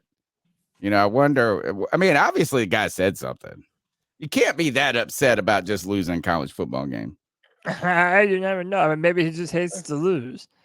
Okay. And he hates dudes in stupid ass cowboy hats. I like him already. You know what Dion said? Dion said, I want my quarterback from a two-parent household, and I want my defensive ends that punch fans in the back of the head. I said that's what I heard. Yeah, Dion's funny, man. He's old school in that way. Well, let's continue. We're almost done with the draft picks. And I mean, listen, if not for the Jonathan Mingo pick, this might be the true fan favorite, Tony. And it's Chandler Zavala. Hey, you're messing me up here, bro. I know, my bad. All right. So Chandler Zavala and I'm NC State guy, which you know and we wanted. Yeah, they play together. Him and Kim Kwanu played next to one another. But listen to this, man. 615 pass block snaps, 0 sacks allowed in his career. This is not season. This is career. And 1 quarterback hit allowed. I mean, this dude is a mauler at the guard position. And there's a clip. Walala, it's Zavala. Zavala packs a wallop, makes you want to holler. Hey, can I ask what's going on with teams now wanting to team up players who played together in college? And I get it to a certain extent, it's great, but are you basically just letting college coaches set the rosters for the NFL now? No, I think it's probably a big. I don't think it's that they played together. I think fans make that link. I think there are a ton of teams who are drafting players who played together in college. Look at Joe Burrow and his wide receiver. Look at the offense. Well, that's a different story because that's like a connection thing. And by the way, Jamar Chase and Joe Burrow also had together the most phenomenal. But Greg, I would even say that it's more important for offensive linemen because they work in such a tandem, and the fact that these two dudes have a history literally playing right next to each other. In fact, here they are. This is, I believe they had, so this is him at guard, and this is Kim Kwanu at left tackle. And listen, they do a great job of making a run lane for that running back. I mean, they have history with one another. And I love that you see my man being able to pull. This is what NFL teams do now. You have to be able to pull your guards across the formation and get a blocker out in front of your running back. And Miles Sanders is going to be able to take advantage of this type of stuff. He's an East-West guy. Yeah, Miles Sanders. Well, yeah, the type of chemistry that him and Icky have, that's probably a real benefit to why they drafted him. I'm interested in what they do at left guard now because I've been a big fan of Brady Christensen. and everyone's trying to relegate him to the bench like his they want him to be a swing tackle or something. And why? He really stepped up into an important role last year. Right, and he had never a lot played of the success. position before. This and, is and look, played is that well. those are people. Actually, I don't know who's actually saying it, but there were a group of people who didn't like Brady Christensen. Maybe they were reacting to you because you loved him. Maybe these are a certain group of Panther fans that said, "Oh, because Cody doesn't likes him, we're going to dislike him." Right. Yeah. And then they lock on to Cade Mays somehow, and that like all of a sudden he's supposed to be phenomenal. But the line was at its best when we had Brady Christensen and Bradley Bozeman. Yeah, that's holding like a motherfucker. Holding like crazy. Yeah. Yeah. That is the definition of holding. Yeah. That's the worst holding you can do. You're not even holding on the inside. Don't show this anymore. It's not making me impressed with this guy. Turn that off. Brady Christensen, you are winning right now. No, but like I am excited about this is that we were searching for, what did I say? Is like continue to load up at these position groups. And we were doing these mock drafts, man. And we were trying to find these guys. And if you like this dude, was he 64? Yeah. You can't. No, that's not a hold. That's a position. Grab him and throw him to the ground. That's not a hold. No, dude, that's like a judo toss. You're flipping him. You're not grabbing him. You can do that. Yeah, and dude, my man is a beast, man. My inside the pads. But that poor little guy, look at that. What's he gonna do? We gotta see what he's gonna do in the NFL. Yeah, he got parallel with the ground look. Yeah, I mean, but hey, look, it's keep adding. He didn't give up a sack in his entire college. He only had 772 holding calls, though. Right? No, I don't know. Looks like I'm happy. A lot of jerseys, all I'm saying. Zavala, make you want to holla. And let's see. This is we're shopping some things around here. Greg's in the background. He's in the lab. Yeah. What we got here? We got a little Mingo, Bazingo. Yeah. What we got here? Let's see what we're working on. Let's see. And you know what? We need this is that so many of our fans, or not our fans, our community, have taken such an investment in our show, which I love. They joined the C3 gang on Twitter. They send us clips. We've had people design backgrounds for us. Who was it in Germany? Like it was Coach B. Designed one of our backgrounds. Yeah. Right. So we love when you guys take ownership of this show. Remember, CarolinaCatChronicles.com is our sandbox. If you want to write, you want to do anything. If you want to find a way of an idea for the website that doesn't even have to be an article, it could be some sort of feature that we can do of whatever. We want you to make C3 because we can't do this by ourselves. We haven't done it by ourselves, and it's not for us. It's with us. We're doing it together. So if you got ideas, if you've got some design skills, particularly for t-shirts, which would be great, but you got to use the vector software. I know people can send us a lot of great pictures, like a lot of great images, but it's really hard to get them onto t-shirts unless they're designed in the right programming. That's the key here. Thanks. Big shout out to Lynn Leonhardt, who has been so gracious and designed so many of our things in the past. I've been talking with her a lot lately. Yeah, she's wonderful. I run all my designs by her. Yeah, but that's the thing. What do we got here? What's Greg in the lab cooking up right now? Just a little brainstorming activity here. Oh, this one's simple, man. I'm trying to design a whole bunch of different kinds of t-shirts. I'm working on the Bryce is Right, Bryce Up Son, the Mingo Bingo shirt, and then I have two different just C3 Panther fandom shirts. So we gotta have one for the football, the Ultimate Fantasy League, the giveaway for the Ultimate Fantasy League. That I yeah, and then just one for the season for next year. But I did put it in the. I don't know if y'all want to share it. I put it in the group chat. Where is it? For, it's in the. Oh yeah. Okay, yeah. I got it. But this one doesn't look too bad. I don't think. Oh, you know what? This actually is. This one. This is something like this could really work. The other thing, though, is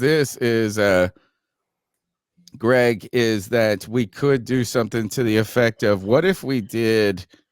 I mean, that's a Mingo Bingo card, like CK was suggesting, but you could also maybe do just offensive numbers, like I9 or B9, Bryce Young B9. right? There you go. Like, and it could just be numbers, and it could just be Mingo bingo, and then like we could just put a line through it and say touchdown or something. I don't know. All of these, we need you guys to continue to help us. I love this Mingo bingo card. At the very least, we're making them and we're playing them this year, like just cards. Yeah. Oh yeah. Yeah. I actually like the layout of this card and all the stuff on it. I could do this and randomize where the stuff's at, and we could pass out. I could email people Mingo bingo cards to print out and play. Or we can just here's the other thing we can do is you can have people put like have it be like a contest of saying basically somebody create your own bingo card. Or maybe we make we give the different categories, and whoever gets bingo first throughout the season wins X, Y, or Z. They just have to, we can assign do those. something like a secret gamble thing, because we can maybe do this on Discord where you buy a Mingo card for $1. Won't tell anybody. Can you trademark your last name? Tribe of Judah says make sure he doesn't have a trademark. So don't worry. This small stuff like this is small potatoes, baby. Like, sue us. Right. Sue us, bro. If Mingo sues us, it's like we're gonna get so much publicity. Yeah. It's gonna be like, you're right. You can have the $8 we made on these t-shirts. You're right. Bingo Mingo card. You're right. We'll give you all the profits times 10, and that's $100. Could we also reach out to him about maybe saying like portions of every shirt sold would go to charity or something like that? Well, we do the charity thing. This is we first started our first one this year. This was Greg's idea, great one. And that on the bye week, because we have a week to kind of burn where we are going to do the show no matter what, we have the bye week charity drive. And maybe we could do Mingo bingo cards for charity. Yeah, I like that. That would be pretty cool. I like that. Yeah, that would be cool. The next player that we have up on the docket is Jamie Robinson. And listen, I give credit where credit's due, man. Shout out to Twan Don. I was making fun of him because every time I'm on his show, he'd mention Jamie Robinson out of FSU, Jamie Robinson out of FSU. And then he was actually with us. I got up, I did an impromptu show for day 3 of the draft.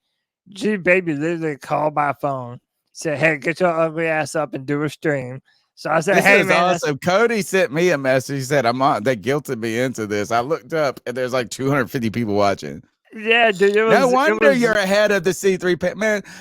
Don't get no big idea. Twan Don gonna make Cody go out on his own. Dude, listen, man. So shout out to Twan because this was somebody that he was really loving. And then no one really saw this coming. Like the fact that we have Xavier Woods, you signed Von Bell, you already have Jeremy Chin. This is it kind of caught people by surprise, but man, people are loving this dude already. He was in Atlanta when he got the call, and one of his next door neighbors was a Panther fan and handed him a Panther beanie hat.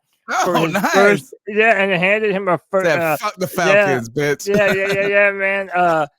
And also another interesting thing to show you how ready this dude is to come in and play. He was the first drafted player to sign his contract. This is wild. Like, he showed up. He's like, "I'm ready to go, motherfuckers. You ain't gonna get him out of the building." Yeah, man. The dude is awesome. I hope he's great, but Cody, I gotta say this. I gotta say it. I hope he's great. I don't know anything about him. Yeah, man. Or very little about him. Go ahead. But how many times have we gotten hype about these 5th round defensive backs? Yeah, like from. I mean, look, is right now. I think the bar for this guy is Trey Boston. Right, is like if you can, like Trey Boston arguably had the best career for the Carolina Panthers in that 5th round spot or whatever, that deep round spot. We've caught a couple of guys back there. We think, man, these guys are really gonna stick. We're gonna hit somebody. So I hope this is the dude. I love his attitude already. You know what he said? He said there's not 100 and I think it was what was the number he was drafted? Yeah, this is what you want from a safety. Yeah, so listen, I'm not. Was it 144? Yeah, he said this is whatever like the number was. As he said, there aren't 143 guys better than me in this draft. Like he already pulled the Cam Newton, the randos out. But dude, I love it though. Man, he jumped on IG Live. I'm not playing the music, obviously, but man, he was turned up, bro. Too much red for my. The dude is ready to come in and compete with the Carolina Panthers. And if you listen to the interview, and not even the interview, but when Federer called him up, and then he let Ivero talk to him, he said, "Man, I'm looking to come in to compete to be a starter." And I love that. The dude has the dog mentality, man. So he's pumped up to be a Panther. He signed the contract, and then Pickle, he messaged me this morning and said someone on WFNZ said that Federer said that next year they're hoping that he's going to be a day one starter for the Panthers. I think this so is they really loved him. I think this is another good example of while this draft at some point seems like you're like, why the heck did we get like some of these, like the wide receiver in the second round here is like the Xavier Woods, who's the guy that we brought in, Von Bell. These are short-term answers. These are bridge pieces. So I like this idea is that they're looking towards bringing in people that are going to be stepping into bigger roles in the future too. So I think there's some wisdom in the background here about some of these selections that it's hard to see at these moments because we're so looking at this season, what's going on, and we just look at the roster and go, what are our needs? Yeah. And, he's a strong safety type of player. I mean, if you look at his highlights, dude, he is running downhill. He is a thumper. He has a nose for the football. I mean, he's a great depth pick. He kind of reminds me a lot of Von Bell. Well, which is perfect guy to study behind, right? Yeah, I mean, literally the perfect guy for him to study behind. Go ahead, Greg. I would say the good thing about drafting the safety is, I mean, you've always got the possibility of switching to cornerback. When you play in safety, I mean, it's actually a slightly easier position. So if you're really good at safety, you might be better cornerback. So this guy knows coming on this team, I'd be as happy as he is if all I would have to think was, all I got to do is beat out CJ Henderson and I can start. All I got to do is beat out CJ Henderson and I can start. That's easy. So well, you have to have the hips. you have to have the hips to be able to play a cornerback. And shout out to Drew Irving. He also says it'll probably lead to a lot of production on special teams. I agree with that notion. I do think he'll be a great special teamer, especially early in his career. But one of the things that's been brought up is that Ejiro Evero, there's going to be a lot of times on the field this year where the Panthers have 5 defensive backs on the field. So they want to be multiple and plentiful. Running 3-3-5 again? Well, I mean, I don't know. There's going to be a lot of nickel types of formations. Right. He said it seems like they did that a lot with Denver, right? They didn't have a great defensive front, but somehow it does seem a different way maybe than we're accustomed to for building a defense. So this pick and the the Jonathan Mingo pick, they were both 2 positions that were favored in free agency. We made some real moves at the wide receiver and safety position, and yet they still drafted one of both. I think that's that positions. Future look I'm talking about. Is it's not about this year; it's about how we're going to continue to transition beyond these players that we just acquired. And it's also sort of philosophical that there are our front office. They're on that best player available train. That they're not going to shop hungry. Like David Gettleman once. I don't know if we really saw that in this draft, though, Cody. I don't know if we went best player available. I felt like it was a real scheme fit. Okay. For this is because, for instance, the defensive end we got, some of these guys are. I feel, and you know what? To be honest, let's just be fair. Is the best player available shit is sort of bullshit. It truly is. It truly is. It depends on what you need. No. Here's the thing: is all right. So there's 2 reasons that best player available is kind of bullshit. Okay. Number one is best player available works in like the top 40 or 50 draft picks. Right? Is that because who the fuck can really tell us who is the difference between a 132nd pick and a 142 pick? You know what I'm saying? Like, is that there's not a real, that's just preference at that point. There's not a arguable difference between those people. The other thing is, the other reason that kind of best player is kind of bullshit is like, if you have a player if you have a quarterback, look, is the Bears didn't draft a quarterback this year. Best player available would have been a quarterback.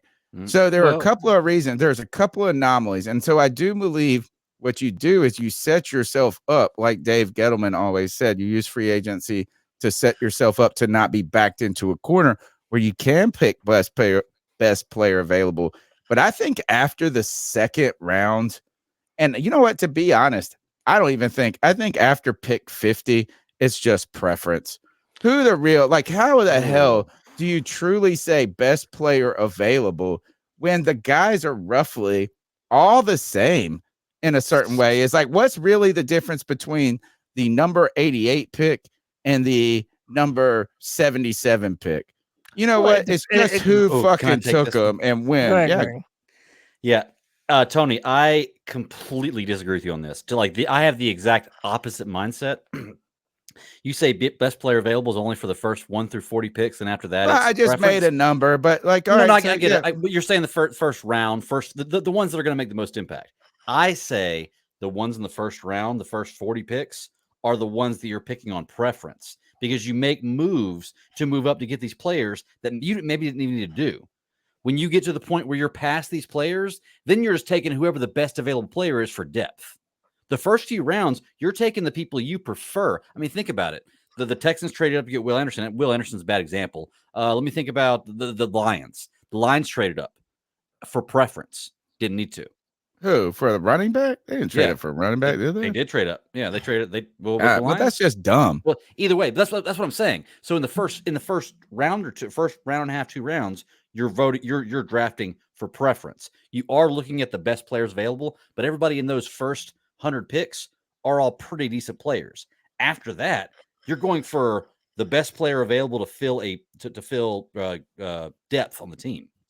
In my opinion, if we all had, first of all, shout out to my co-hosts. They have beautiful wives, right? So imagine y'all didn't have beautiful wives and you had average wives. And we all argued about who was the most beautiful out of the average. Right, like really, it's like what I'm saying is this is like who really. But there's no guarantee that they're at, even though they might. In aggregate, 144. You could have picked, but that's what I'm saying. Picked somebody else here, Cody. If we would have picked just some other player, you would have been like, "Oh, I could tell you a million reasons why he's fucking fantastic." Like, you know what I'm saying? It's like this is not. You cannot tell me that if you're picking 144, that you go, you know what? The guy 147. But listen, BPA. Tony, but we gotta go BPA here. I think they do. But hold on, here's the difference, though. We're looking at it from a fan perspective. You have to understand that the Panthers and all these NFL teams, they have been combing over film for months at a time. But it's still preference. They just rank them. They might know that their receiver core or their defensive backs unit or whatever has more glaring holes than other parts of their team. That supports my point. But through your evaluation process, if you have a defensive tackle who is a better player than any of the other cornerbacks or linebackers or whatever you might need more of that's left on the board, sometimes you just take the player that is more talented because you believe that you're going to be able to get that's more just so subjective, though. You're acting like player. You guys are acting like it's objective, though. No, when you say best player available, you're acting like that's an objective feature. Right. It's not. That's the problem. The whole point is that they had 1,300 draft players that they scouted. They had 150 players on their board. There was 150 you know what I'm saying? Like, is that they're not just like, it's not like, oh, well, we have a choice between this guy and this guy. Who's the best player? I mean, it's that. I think that's too simple. I think that's too mathematical of an equation here. So what's the other question then? Tony, if you're in that position and you say, okay, we have this guy and we have this guy, what's the deciding factor if it's not best player available? If it's not the fact that we don't necessarily need another cornerback, we don't need a defensive tackle, but this guy is better than this guy. What's the deciding factor? There was a run on this position. This position's thinning out here. So you could say something to the effect of, is that like, yeah, we've got this guy ranked best player available, but if we get to the next round, our next offensive guard is so far down on the list in comparison, while our safety could be relatively close to this. So I think there are some other factors in like how position groups, the depth of position groups, the position of your next pick, the people that are going off the board at that moment, what other teams are evaluating at that moment. So I just don't fully believe it's like you can put a score on each player and just say, well, we have them ranked at this guy is 1.87 and this guy is 1.86. So let's pick the 1.86 guy. I think that's too. I think we give them too much credit sometimes. So then what do you think is separating them? Like, what did you think makes them make a pick over the other? Because at the end of the day, and this is what people are saying about our draft, we needed a linebacker, or most people thought that we needed a linebacker. We're going to talk about our cornerbacks I think here we in a went minute. after this defensive A lot of end people for thought need. that we needed a corner really bad on this team. The fact that we drafted positions that we had already filled upon in free agency says that, yeah, just because we might need a corner doesn't mean that we're just going to take a guy that, we think is going to be the best. We're trying to get someone that's going to be a legit talent on this football team. Well, one, right away, I would say this is that when you say need, like what we need, I think looking in the short-term and long-term needs are different. So that's why I think this Mingo pick, I think also this safety pick here are good examples of that. They're not necessarily even picks that are about this year, while they believe they could be contributors this year. It's about building a team that has some longevity and some future. I think another thing that goes into this, again, so the question was, pose the question one more time. If it's not best player available, what is it? Oh, so you acted like this. It's like you acted like. How are they selecting these players if they're not choosing best player available? Right. Because it's clear that I think it's best player. I think what we should say is this: it's best. I'm going player, to David. I promise. Go ahead. It's an equation. All right. I think that it's an algorithm instead of a number. Right. And so I don't think it's necessarily I think best player available oversimplifies it. I think sometimes it's best player available times position of need times future vision. That's a better way to look at it, I think. Future scheme and stuff like that. That's kind of what I'm getting at, is because some of this is schematic too. Is imagine if you said best player available, but then you pick a guy that really doesn't fit what you're trying to do in the future. Yeah, and looking at our undrafted free agent list, which we'll bring up here in a minute, a lot of defensive players. So it tells me that this move to a 3-4, they're really hoping that they get the right kind of players to be able to build it's a big transition that we're getting ready to run.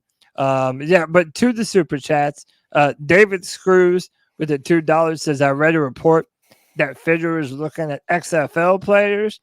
Hey, brother, I wouldn't know. I have not watched 1 second of the XFL, man. Neither have I. Not even one. I haven't, but everybody that I've heard say that's good. And there's a story on The Athletic right now that I've been meaning to read, and it's like, I watched the XFL, so you don't have to.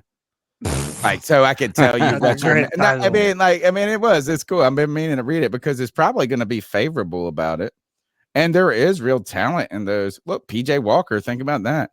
There are players that are going to make rosters in there. All right. And this this is a good segue too here. Well, hit Kev's thing real quick with the protect the bow. I love that Bojangle Stadium, but you got to do protect the jangle. I mean, come on, it's got to be the Carolina jangle, right? If you're gonna have Bojangles, I like the bank, man. If the like bank, the bank if too, yeah. if Bank of America pulls out of this shit, what are they gonna need a bailout? David Tepper and these banks. I feel like he's pretty tight with Didn't Bank of America, wasn't that the stock he made all his money on? I'm pretty sure that's the one he bought at $3 or whatever, and then rocketed it up afterwards. I'm not Yeah, sure. I'm not. No, because remember in 08, like 20 years ago, all the banks went down. It was 08. It was 08. I was getting out of graduate school, and the banks were just a mess. You had Wachovia going out of business. You had some different ones. You had Lehman Brothers failing, and that's David Tepper. That's where he made his money, is buying low. He bought, I think it was Bank of America at like $3, and then it went up to 33. So he bought like 300 billion, and then he went up to 3 billion afterwards or whatever. Yeah. So let's run through a few of these. Dude, these layouts are really fucking with me. So let's jump through a few of these right quick. If I can pick one that I can actually that we see. like. All right, I can read it. Right? Other draft. No, you're good. Jonathan Mango. So this is just the numbers, and this came out today. Jonathan Mingo wearing number 15 for the Panthers. DJ Johnson, number 52. A lot of people said, ew, that was Tahir Whitehead's number. And also John Beeson's number, wasn't it? Then someone Yeah. responded, that's John Beeson's number. So yeah, maybe he can revive fans making everything complicated. I love the number 52. Chandler Zavala, number 62. And how about Jamie Robinson wearing Christian McCaffrey's old number already? Interesting. Wow. Wearing the number 22. And, he wasn't here long enough for us to retire his jersey or honor it, even, really, to be honest with you. I love Christian McCaffrey, but you can't honor that number right now. Yeah, man, and he didn't do enough. He had one great season. It's not like a retirement number. He had a great career. He just a good career. We didn't do you can have a great career, but we don't accomplish anything, and you're not going to get your number retired. He didn't have the career I that agree 100%. Did. He didn't have. By the way, do people Luke realize? Kuechly went to a Super Bowl and had a 15 But by the way, do people realize a team like for example, the Dallas Cowboys that have been around a lot longer than us, they have some legendary Hall of Fame players. You can't retire everybody's number. Yeah, that have played at certain numbers. Players are going to have to fill that numbers. It's like a rite of passage for the Cowboys to wear the number 88 for them. Eventually, the Panthers are going to have to start to do this too. Well, do like the NBA does, where I think the NFL does it like this too, where like you said, you can buy the number. You can just say Walter Payton. I'm sure his number is probably 34. There's some numbers that go away. You have to. I feel like Walter Payton's in that list. There are some, but there are some that you can. If you they've had players call the actual player, see if you can use it, and after they need their position leaves team, that number gets re-retired again. Look, we used Pepper's number. Sideshow says this, and he's always got great comments. He said we need to look to the Lingerie Football League for talent. Legends Football League is what it's called now. Sorry. Oh, well, I want to know. You remember aren't we the first team that had the trans cheerleader? I wonder if that's gonna be, if that remains. My question about this is, and I don't want to go off on a tangent. I don't really care about it.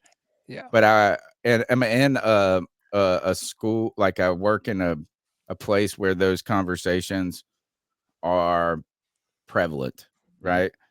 In some ways, I think there's kind of trendiness to this discussion too. There's a trend. So I wonder if I'm just interested. Will that cheerleader be there next year, or was it just the storyline? Will it be a long? Hey, can I talk about lingerie football for a sec? Those chicks. If you watch the highlights of the lingerie football league, they're laying each other out. They annihilate each other, dude. It is legitimately fun to watch. Gosh, I want to get fucking destroyed by one of them. Is it 7-on-7, Cody? I can't remember. It's 7-on-7, right? Yeah, it's 7-on-7. It's like American Gladiators meets football. It kind of is, to be true. That's a great comparison, to be truly honest with you. Yeah. I know everybody. I always felt weird about being sexually attracted to those women gladiators because they were so D's.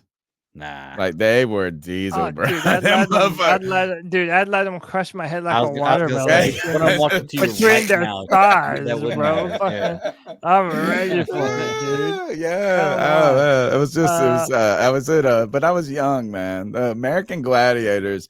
I always Hell wondered. yeah. It was like, that's always one of those things. Look, we had this conversation a while back about if you're a parent and you think you can, like, so when I started working out and I thought I was like, oh, I was going to race my kid. And I thought I was going to be able to beat him in his foot race, and he's 13 or whatever. And I was like, I can hang with him. I'm like pulling a hammy in this. Is you always watch American Gladiators? It was like, I wonder if I could fucking. And then you're like, nah, probably not. Well, now it's Ninja Warrior. If you ever watch And Ninja Warrior and those, I can't stand Ninja Warrior because every time I watch him, like, I could do that. I could do that. I could do that. Nope. And then I say somebody that, but I opens know the that if I go door. there to do it, I probably couldn't. I could train myself to do it. I know. I watched this I know I one where you could run down do it. this gangplank and you have to run, and they have these random doors that just open, so you just run it and just blown up. dude, I've been watching those since I was like 15 when they were just in Japan. They're awesome. But anyway, okay, so we're done with the draft class. That is official your 2023 Carolina Panthers draft class. Welcome to the squad, boys. I like that it's not too big. Yeah, I mean, only 5 players. I mean, that's. I felt like, Cody, when I looked around some of the, I was trying to peek around, as you said, like, let's look, like, because you did so much work on the show, getting it ready tonight in the presentation, and you're like, maybe look at some of the news. So I was peeking around. I wanted to look at what the draft grades were, because I had seen somebody say like the Falcons had a better draft. I was like, what the hell? How is this possible? Right. But I think this is draft heads inflating conversations. I felt like a lot of the drafts that I was looking around the league that people were really excited about just had a lot of picks. You know, it's like, oh, like it's like, oh, well, look at this. Like, and it's like, you know, I just feel like that's just volume doesn't mean. I think good. the Pittsburgh Steelers had like 9 or something like that. One of those teams had a crazy amount of draft picks. But all right, but now on to some Panther business with Panthers that you already are aware of and familiar with. This is big talk, 5th-year option. Yeah, the Carolina Panthers have picked up the 5th-year option of Derrick Brown. Now, do you think they're just wanting to give him some time to prove it more? Or do you think that they have the idea that they're trying to get some type of contract done with Derrick Brown? I think that the people who have jumped on the Derrick Brown bandwagon last year were too scared to do it the year before, and they should have. Derrick Brown has done nothing.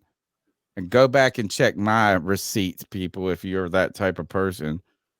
Derrick Brown has started like every game since he came in as a rookie. Like, he has had 0 injury problem. And like, people have been only underwhelmed with him. Like, he got some flack maybe in his 2nd year because, again, and maybe I just learned the lesson of history with the Carolina Panthers, is just because Starr didn't get a lot of sacks didn't mean he wasn't critical or playing well. Right. I did not find Derrick Brown's play throughout any of his career to be poor. Mm-hmm. And I think that it's one of those positions that it's a lot better. Your play is a lot better when you got better guys around you. And I think you started to see that over the last 2 years as better players around him. Look, the Panthers' run defense was atrocious when that's why we drafted him. Mm-hmm. And it's only gotten a little bit better every year. I've had 0 problem with Derrick Brown's play. The only thing that you can criticize is that it's just not sexy because it's an interior defensive tackle. He's been there, he's been available, and he's made plays. I've been on Derrick Brown's train. I don't think this is, let's see what we got. I think this is, hey, this guy is pretty damn important to this defense. Yep. Look, I've been playing, and I said this to y'all before, this game called Ultimate Football GM. They make it for every sport, basketball, hockey, baseball, everything. If you get a chance, free app, check it out. I'd recommend paying $1.99 for the upgrade, but check it out. And it's taught me a lot about like finances with football teams, like planning ahead. I think that if they're going to give him the extension right now and not sign him to a deal, that has a lot to do with us drafting a quarterback and possibly planning on paying him in 3 years, because that puts your big defensive tackle that you've got to pay pay the big money on a different year than the quarterback you've got to pay the big money. You got to plan these things out. So yeah, get ahead of it. Okay, but you're getting ahead of the curve here. Yeah. So yep. And let me read the super chat real quick. David Screws with the $5 says, "I want me trophies. I'm gonna dominate this league. I'm the leprechaun, and nobody is stopping me from collecting me gold." like it. Bryce Young. Shout out to David. Yeah. But this is what I want to say. About Derrick Brown. And you know how we always have this discussion around Star Lotulelei and how he was a first round pick for the Panthers.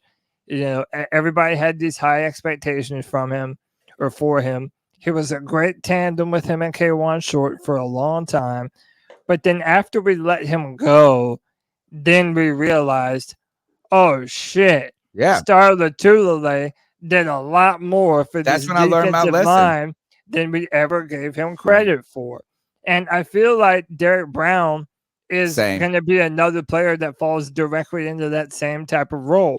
And especially now that we're moving into a 3-4 defense, like, I'm sorry, if any of you ever had your mindset that Derrick Brown was going to be a 5+ sack getter every year, like, I'm sorry, that's not what they brought him in to do originally. He could be if you put good pieces around him. I don't know, but now that you're in a 3-4, in my opinion, he's probably going to be that big zero tech, that nose technique in the middle. You don't think they're going to put him on one of the edges? No, I really don't. That's not his skill set. They might put him at 5. Yeah, they might put him at 5 tech sometime. But I really don't think that's where they're going to want Derrick Brown doing the most of his damage. Maybe I'm wrong about this, but I really don't feel like his value is going to be rushing the passer. Right. Like, man, but that doesn't make him not valuable. That's my entire point. No, I agree, 100% agree. And I think it's, again, I've learned some lessons by doing the podcast for a long time. Again, think back to Luke Kuechly. You thought, man, we got John Beeson, we got Thomas Davis. Man, we need a corner, right? And then it turns out that you're adding these players to the stable. Then you think of this as we double dipped with a Star. Look, first Star was supposed to be a top 3 talent, top 3, and then he had a sickness that they thought was a heart murmur or something like this. But him and KK came in there together. And admittedly, I promise you, go back and watch everything I said. I love KK Short. I was like, oh, KK, pay KK. But you know what? KK wasn't the same without Star. No. Right? Is like these together were a power play. Star then goes on to have a real good, another good run in Buffalo. I recently saw a tweet, Cody, right before the draft or right around the draft that somebody put out. It got an incredible amount of likes for me, which, I'm not used to. I've had a couple of tweets recently go kind of bigger than I'm used to going. And they said top draft bust over the past, 10 years. And it wasn't for the Panthers. It was just throughout the league or something.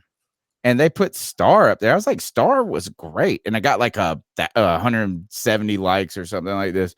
But it's, again, that's the point, is that it doesn't win on the stat sheet because sacks are sexy in this case. Right. And look, and that's what I've been trying to tell people with Derrick Brown, is that it's easy to pin this, but he's been a good addition. And the very fact that he's been available and gotten better and better from year to year. And then you had, I think some of it too is the lingering effect of the stupid Matt Rule calling people out. Remember when Matt Rule like singled him out, like it felt like unnecessarily for a moment. Benched him, right? Yeah, or like, and it was like, you need to take notes better or some shit Matt like Rule that. is such a fucking dumbass. Right, like, right. I just think it's a I don't want to say, I would say a lazy take. I think it's a lazy take. I think this is I think this is a smart move for the Carolina Panthers. I think it will be difficult for the Carolina Panthers to decide if they want to pay him big money, though. I think that's a difficult question, right? Is because while that contribution is valuable, like you have said, Cody, for so long, is defensive tackle in the top 10. Is it's not that it's not an unimportant position. Is it a top 10 game changing position? So that's the question is this a replaceable position? Is it, and so I think the bigger question is not should we have picked up his 5th-year option, but the bigger question is, will we sign him to a deal? We picked KK over Star. Should we have done Star over KK? I mean, listen, they were a tandem. They worked hand to hand with one another. But speaking of 5th-year options, CJ Henderson did not have his 5th-year option picked up. Good. Yeah, and no, 100% good. And by the way, I'm not even saying that's me giving up on him. To be honest with you, I'm saying I want him to come out like a man possessed this year. Because Greg, you have every right, and you all have every right to shit all over him and say he's trash or whatever the fuck. But I mean, this is going to be a make it or break it for his career. If he's able to be an NFL player, well, this will be the year that he's gonna have to prove it. And yeah, a bunch of people have no faith in him. A bunch of people in the chat are already saying it. You two are already saying it. He was the number 1 pick by the Jaguars in 2020, traded only a year later. And remember, there was always these rumors on whether or not CJ Henderson loved football. Sure. Like, did he even want to be an NFL football player? I don't know if that's still the scenario with him, but I don't know. We're going to find out. I saw a tweet. I think it was put up by Carolina Blitz, and it was, is CJ Henderson officially a bust or something? I'm paraphrasing, so it was better than this. I hope I'm not hyperbolizing it. And I responded, this is like, because we traded a 3rd round and we're not picking up the 5th round option. And I said, no, you know what, first, you shouldn't have picked up his option, but that doesn't necessarily even make the trade a bust for us. You're trading a 3rd round pick for a player that you then came in and asked to start midway through the season that year, who finished the season and played for us, regardless of whether or not you like to play. Then he played a full another season for the Carolina Panthers. The 5th-year option is a bonus for the team. The 5th-year option is a team bonus. It's a protection for the teams to get a better player for an additional year. I think the NFLPA would be trying to get rid of the 5th-year option, because if you're really good, you're ready to negotiate your contract, not get stuck on what this is basically a rookie franchise tag. So I think this is exactly what CJ Henderson, I kind of expected out of him. If he was better than he's been for us, they wouldn't have traded him, or he would have cost more. This is exactly like and this turns out it's one of those players that the physical upside of the player didn't match their production on the field. Yeah. And the Panthers have been in love with the physical upside type of players. It happens. At least we didn't draft him number 1. How about that? Oh, yeah. Well, 1st round, not number 1, but yeah. I mean, not a 1st round. Yeah. By the way, we don't have to go through all of these, but this is the laundry list of misses. We're not misses. But look, this is the laundry list of undrafted free agents that the Panthers have brought in. And let me tell you, there's a lot of defensive guys on this list. And to me, this is wanting to make sure that they get a look at all of these guys being able to fill out that 3-4 defense that they're getting ready to transition to. There's another North Dakota State name, offensive guard there. And some people have been talking on Twitter. I don't know anything about him. Cam Peoples from Appalachian State. And then Bumper Pool supposedly was somebody mentioned in the chat. I would not have known this if it wasn't for the chat, that he was one of our top 30 visits. Yeah. I want to mention the Cam Peoples thing. I had a guy at work tell me today, he's like, man, y'all signed a really nice unsigned running back or unsigned free agent, for this year with Cam Peoples. And he's a huge App State fan. The guy I go to work with, and he goes to almost all their games. So I watched some highlights today, and I'm telling you, man, This might be a gem right here, y'all. It really might. App State puts out some good football players, even though they're not a Division I college. They put up some No, good they football are players. now. They actually moved okay. up to Division One. Yeah, Right. I guess when they beat Okay, Michigan right. a couple years ago, probably put them in there. But yeah, but they put out some really good football players, and this guy is the perfect pair with Miles Sanders, because I like Miles Sanders, but Miles Sanders is the east-west runner. Like, look at him. He hits the outside, and he's fast around the edges.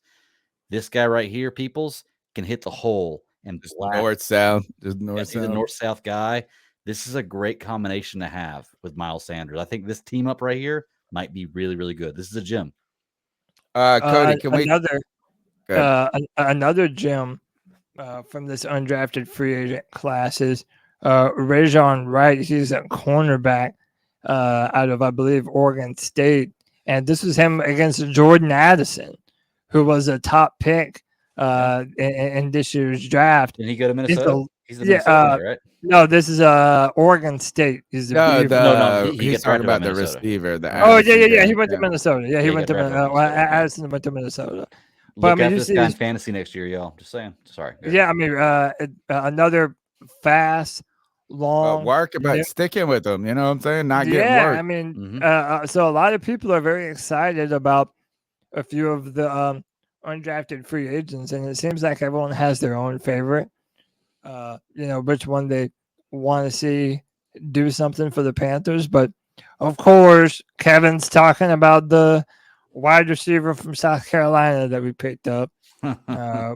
Tall, fast dude. I don't know. I refuse to look at his highlights, bro, because I'm Cody, salty.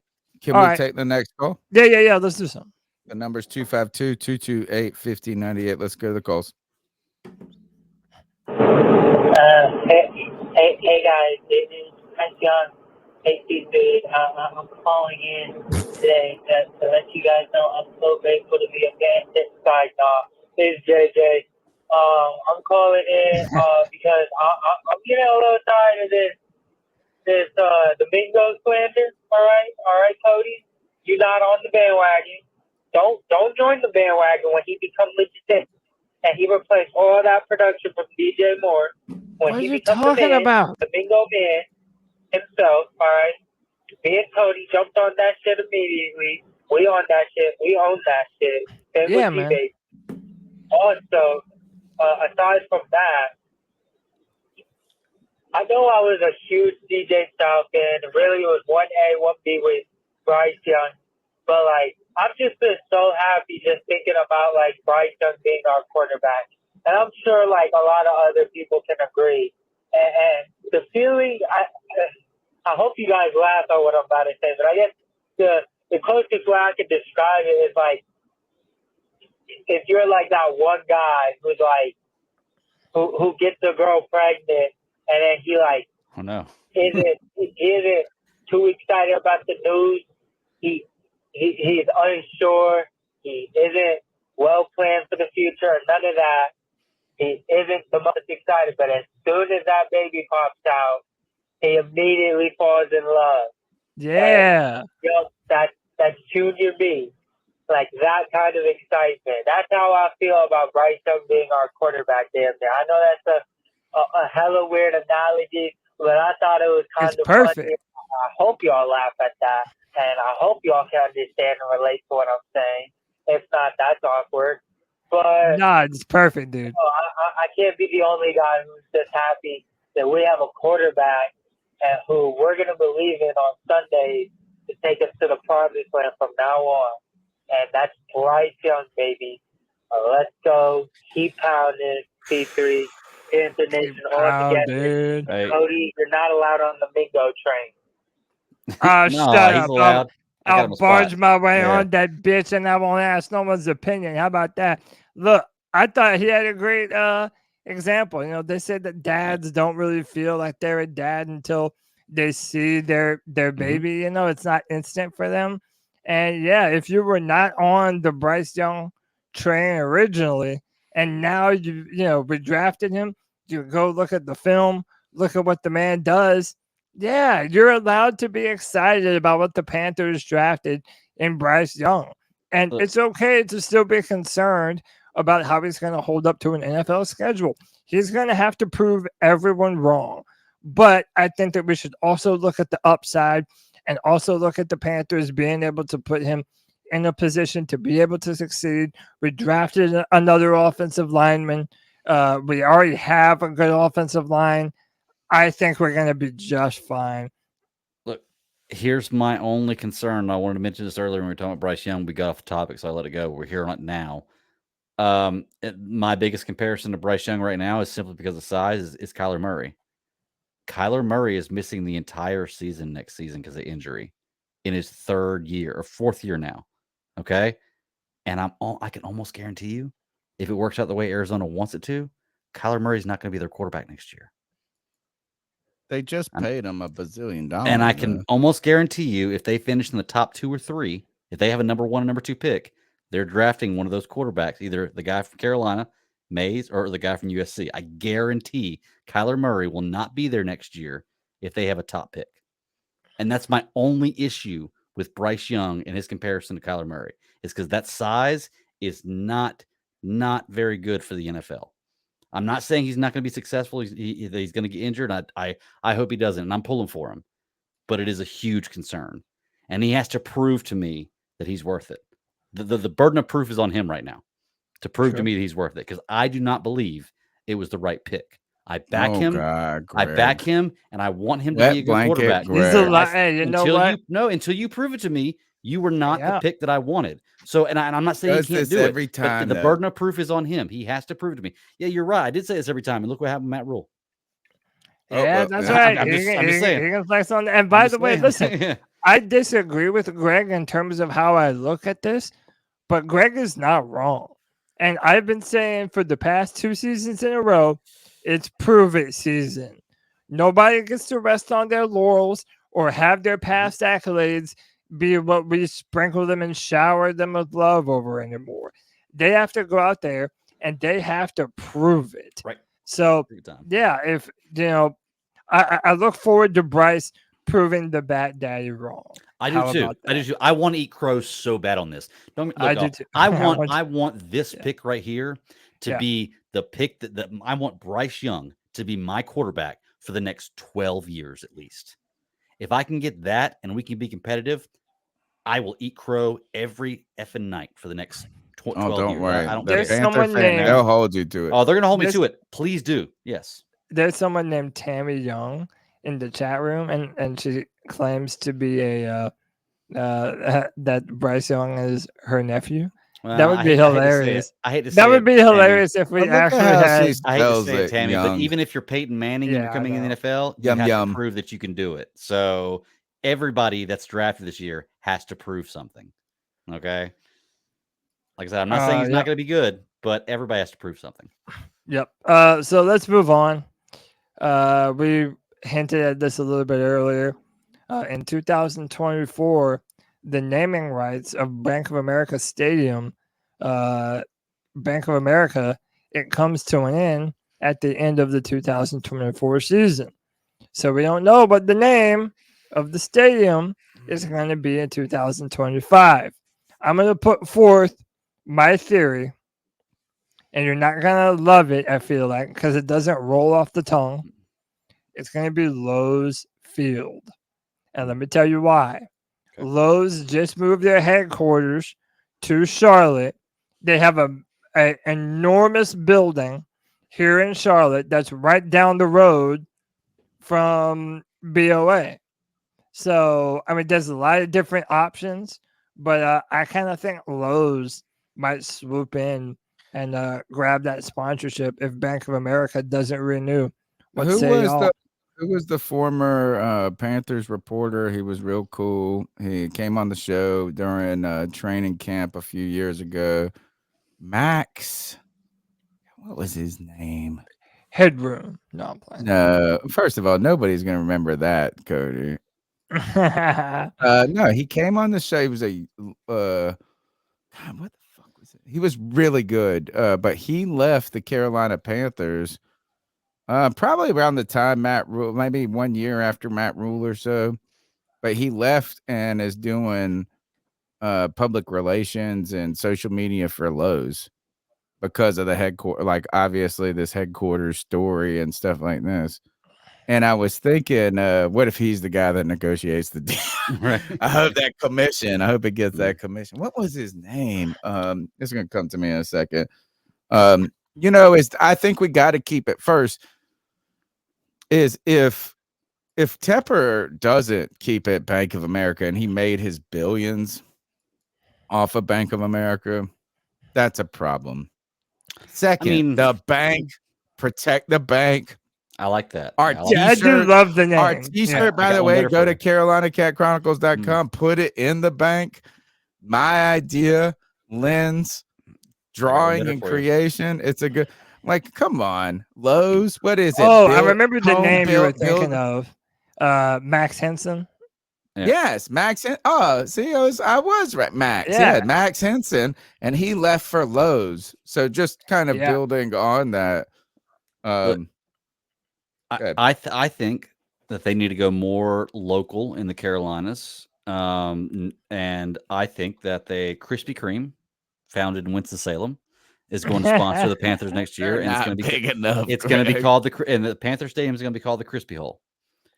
So the Crispy Hole, yeah. The hot sign on is. Would you put the hot sign on at 1 p.m. on Sundays? Fresh. That's right. They're best when seriously, they're I think lightly glazed. I think serious contenders, if they're going to change, serious contenders is Spectrum of Verizon. To be truly honest with you. Yeah, but we also have this. We already have the Spectrum Arena. We do. We also have the Lowe's Motor Speedway. Play. We have the Bojangles Coliseum too. All the three that we mentioned. What's the Bojangles Coliseum? Which one's that? It used to be. Chat, help me out. What did the Bojangles Coliseum used to be? Who plays there? I don't. The Hornet or I believe the Bobcats used to play there forever ago. But it's I don't know. Spectrum now, right? Chat room, you're gonna have to help me out because I don't remember. But I've been to a UFC fight at the Bojangles Coliseum. But doesn't the Spectrum Center sound pretty good? Like if you're going to rename something, the Spectrum. That sounds like a basketball joint. It is. How about yeah. Sideshow is saying Atrium Health. They have a giant hospital here in Charlotte. Say Bud Light. Fuck. Atrium. I have a real Health problem with hospitals being so hard into advertising. Yeah, me too. Well, they've got to, man. Like they've got to. Why? What the fuck? There ain't no other hospitals to go to.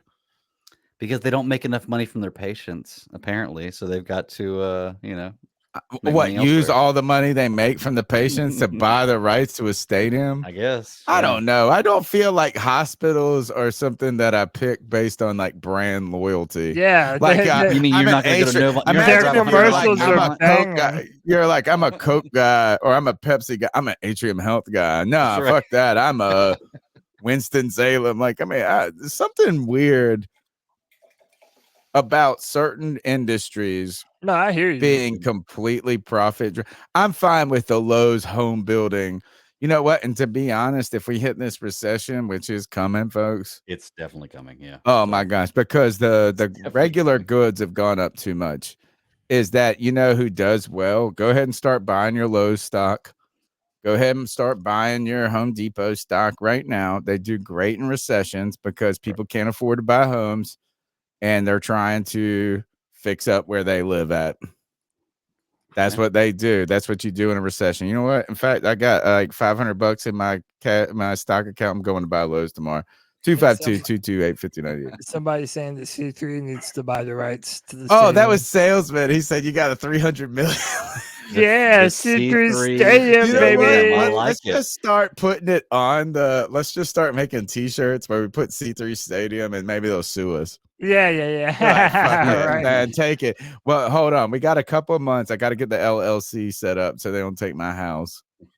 Perfect. But you know what is this? If David Tepper sued the C3 Panthers podcast and then actually won, which he would because he has $1 bazillion or whatever. Do you know how much the YouTube video would make of me going on and saying this billionaire ran out a podcast that had 5,000 subscribers? Yeah. Like it would actually be would blow up. Yeah, we would it's blow like you're up. right. That I would be declare our song right bankruptcy there. and Yeah. now declare a win. I am gonna buy the naming rights because of this YouTube video I just made. Let's go to the next call. Hey, what's up, C3? This is Al Taylor. I like the DJ pick. I think he's gonna be all right. You know, like Federer was saying, he's a big dude, and he's not there to rush the passer right now. He's there to play run, stop the edge, or at the edge opposite Brian Burns, who can't really stop the run. But I think he'll be all right. Like you say, let's give him like a little bit more weight training. He's gonna be fucking super strong, athletic, at the edge type guy. And Mingo, I think he's gonna ball out. I mean, he should be all right. He'll probably get about like 600 yards this year, but then next year he'll probably explode. And then I like what we did with this draft. I like what we're going with this team. Hopefully Bryce can get put it together quickly, and then we can be off to the races, and we take a good lead in the NFC South, and we go ahead and win the division. I like what we did with this draft. I like how we look right now. I think we're still we're the top team in the NFC South. Although I do think that the Saints are going to be okay, and I think that Atlanta's actually going to be decent. But I think we should be better than them both. But all right, guys, have a good night. Good call. Shout out to Al. Hey, we have a Saints fan who said Bryce got that Gerber deal. Call it Gerber Food Field, aka the Crib. Hey, man, you know what? I don't think it's a terrible idea. In fact, it's pretty bad. You know what? I know it sounds. I mean, it's terrible in reality. Like I don't really think it should happen, but we've talked about Bryce Young being so marketable. Like he could be the Gerber baby. You know what I'm saying? It's like, all right, you know what? Gerber baby food. Do you remember RoboCop where he had to eat baby food? Here it is. Bryce. All right, let's go to the next call. Hey. Oh, you know who the fuck it is. Booyaka, booyaka, booyaka! What's good with your motherfuckers? Hey, CK, congrats on the baby, man. I know you probably won't hear this. I had just seen that you got off, but I wanted to say, congrats on the baby, man. That's huge. That's big news, man. And all you can ever pray for is a healthy, beautiful baby. You know what I'm saying? So congrats on the baby girl. Now, back to this ass whooping. Greg, you really make me fucking sick sometimes, man. And I don't want to have to disrespect you, but I'm going to have to disrespect you without being disrespectful, Jay. You're good. Bruh, the truth. The motherfucking truth. The motherfucking truth, man. Actually, you know what, Greg? I'm gonna come back to you because I don't want to do you dirty like that, but I want to I want to talk about the depth on the team. This is what we have so far. Outside linebackers, we got Brian Burns and YGM. At ends, we got Williams and Derrick Brown. At D tackle, we have Tuttle. Both linebackers, you got Luvu, you got Shaq Thompson. Both corners, J.C. Horn. Oh, sorry. Hold on. That's my fault. I was trying to look at a different app Williams at the same time. and Derrick Brown. At D tackle, we have Tuttle. Both linebackers, you got Luvu, you got Shaq Thompson. Both corners, J.C. Horn, Dante. With both safeties, Xavier Woods and Von Bell. With a linebacker / safety and Jeremy Chin. Then you got outside linebackers, DJ Johnson. You got safety nickel Eric Rowe. You got another corner and CJ Henderson, outside linebacker DN Marquise Haynes, another outside linebacker Amari Barno, another inside linebacker Brandon Smith. You got the safety Jamie Robinson. We're looking pretty fucking solid on defense, boys. We got to continue to build this fucking wall. I had some retards. Oh, I can't say the word retard, but dummies in the fucking chat that wanted to trade Taylor Moton. So we have a two bookend, fucking a left a franchise left tackle and a franchise right tackle, but you want to get rid of our franchise right tackle. That's the most reliable, consistent fucking lineman that we've ever had.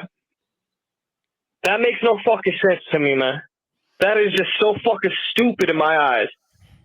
But then you guys want to bitch and moan and complain that Bryce is too this, too small. Greg, compare Bryce Young to fucking Kyler Murray because of size. It's just pure stupidity, bro. You're Why? better than that, G. Why? You're fucking better than that. Is there not a comparison And between I their don't really size? give a Because they're the damn about exact not same picking up size? CJ Henderson's fifth option because he's going to ball out and he's going to fucking make you eat a big meatload, bruh. CJ Henderson. Oh, Greg, bro. I have a Hey, feeling like back in the mark day, down the you date, bully, bro, because you always bring up this 5/2/2023. size shit. Bro, Little G baby, I'm coming. I'm mark this date down. 5/2. Uh, 23. by the I think way, CJ. he ran out of time. All right. I disagree. He said, "Okay, I had suggested on Twitter that if Brady Christensen had the capability to play right tackle, that we should see what kind of value Taylor Moton has. Now, everybody freaked out. A lot of people agreed with me. I'm agreeing with you. But a lot of people freaked out, and everybody has this revisionist history. Like Amen. there weren't a lot of times last year that they were shitting on him for the last 2 where people were years. complaining about Taylor in pass protection. I know the Seahawks did him dirty a couple of times. Only TJ Watt did him dirty. There were a few times that I felt like Taylor Moton was the weak link on the team, and he's getting older. Yes. So He's been regressing. Look, Joseph Broach. Joseph Broach to me has the comment of the night. Franchise right tackle, first time that's ever been said. Like, kind of funny is this. Here's the thing: is G baby first. I love you, G baby. Like I love the passion, the energy, and people I know. Like that's his style. Like so, he's like he don't really mean nothing to Greg or any He's of a us. Chihuahua, dude. He yaps a lot. But he's harmless. So awesome. He's awesome. But friendly banter. Yeah. Look, let's talk about a couple of things. Or not a couple of things. I don't want to overdo it, but he said this is other than saying I don't want to say the R word, and then he said it again. That was funny. But he said that Taylor Moton's the most reliable offensive lineman we've had. Not Come last on year. now. No, he said ever. Yeah, Ever. that's wild. So I mean, come on, like let's just go down the list of people that have. I mean, let's just go to Ryan Khalil and Jordan Grow. Right. I mean, so we can put that to bed right away. Yeah. But I'm with you completely, Cody, on this. And first, I'm a fan of Taylor Moton. I don't want to be a person who gets taught shit about someone the first time they have a bad game. Right. But over the last 2 years, we've had this. The 2 years ago, we started to ask this question on this podcast. Is Taylor Moton regressing, or is it because he's on a bad line? Right? Is like some of this like the fact that 2 years ago. Oh yeah, 2 years. Oh, So 2 years ago we started to ask questions. Is this Taylor Moton being bad, or is this a player that's struggling on a bad unit? Right. Then last year, what I feel like is we've seen him slow down.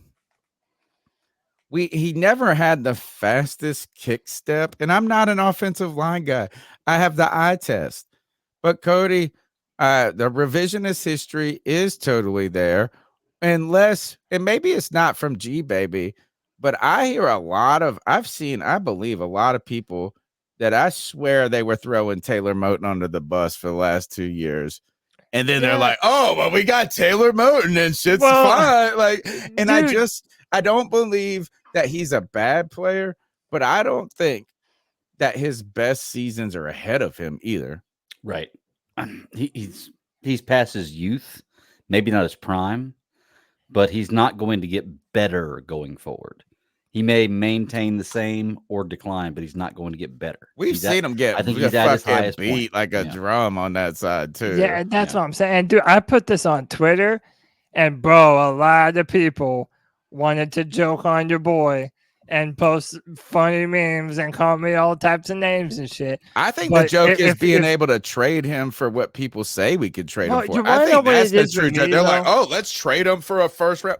Shut the fuck Yeah, up. Nobody's yeah, gonna trade but a first round pick for no Taylor. You want to Moton. know, and Kev said his next call is about this, but you know what I've said before though, like whenever I feel like there is a narrative that people are trying to push, like it's not like I'm playing the contrarian just to be different, but a lot of times I feel like the majority of people have it wrong, and there's so many people that are trying to relegate Brady Christensen to be a backup, to be like a swing tackle. And I'm telling you, the dude is too talented to ride the bench. When we all went to Fan Fest, me, Greg, CK, Kev, dude, I saw Christensen in person, and dude, that dude moves so well for a big boy. You also saw Matt Corral and said he was the most amazing. Oh, shut up! So I'm just saying. No, yeah, dude, yeah. Brady You gotta Christensen. temper this, a little bit. Brady Christensen is big and strong and nimble for a dude that's like what 6'7", 315 pounds, or whatever it is. 6'7". He's tall Brady as fuck. Christensen is a great rotational player on the offensive line.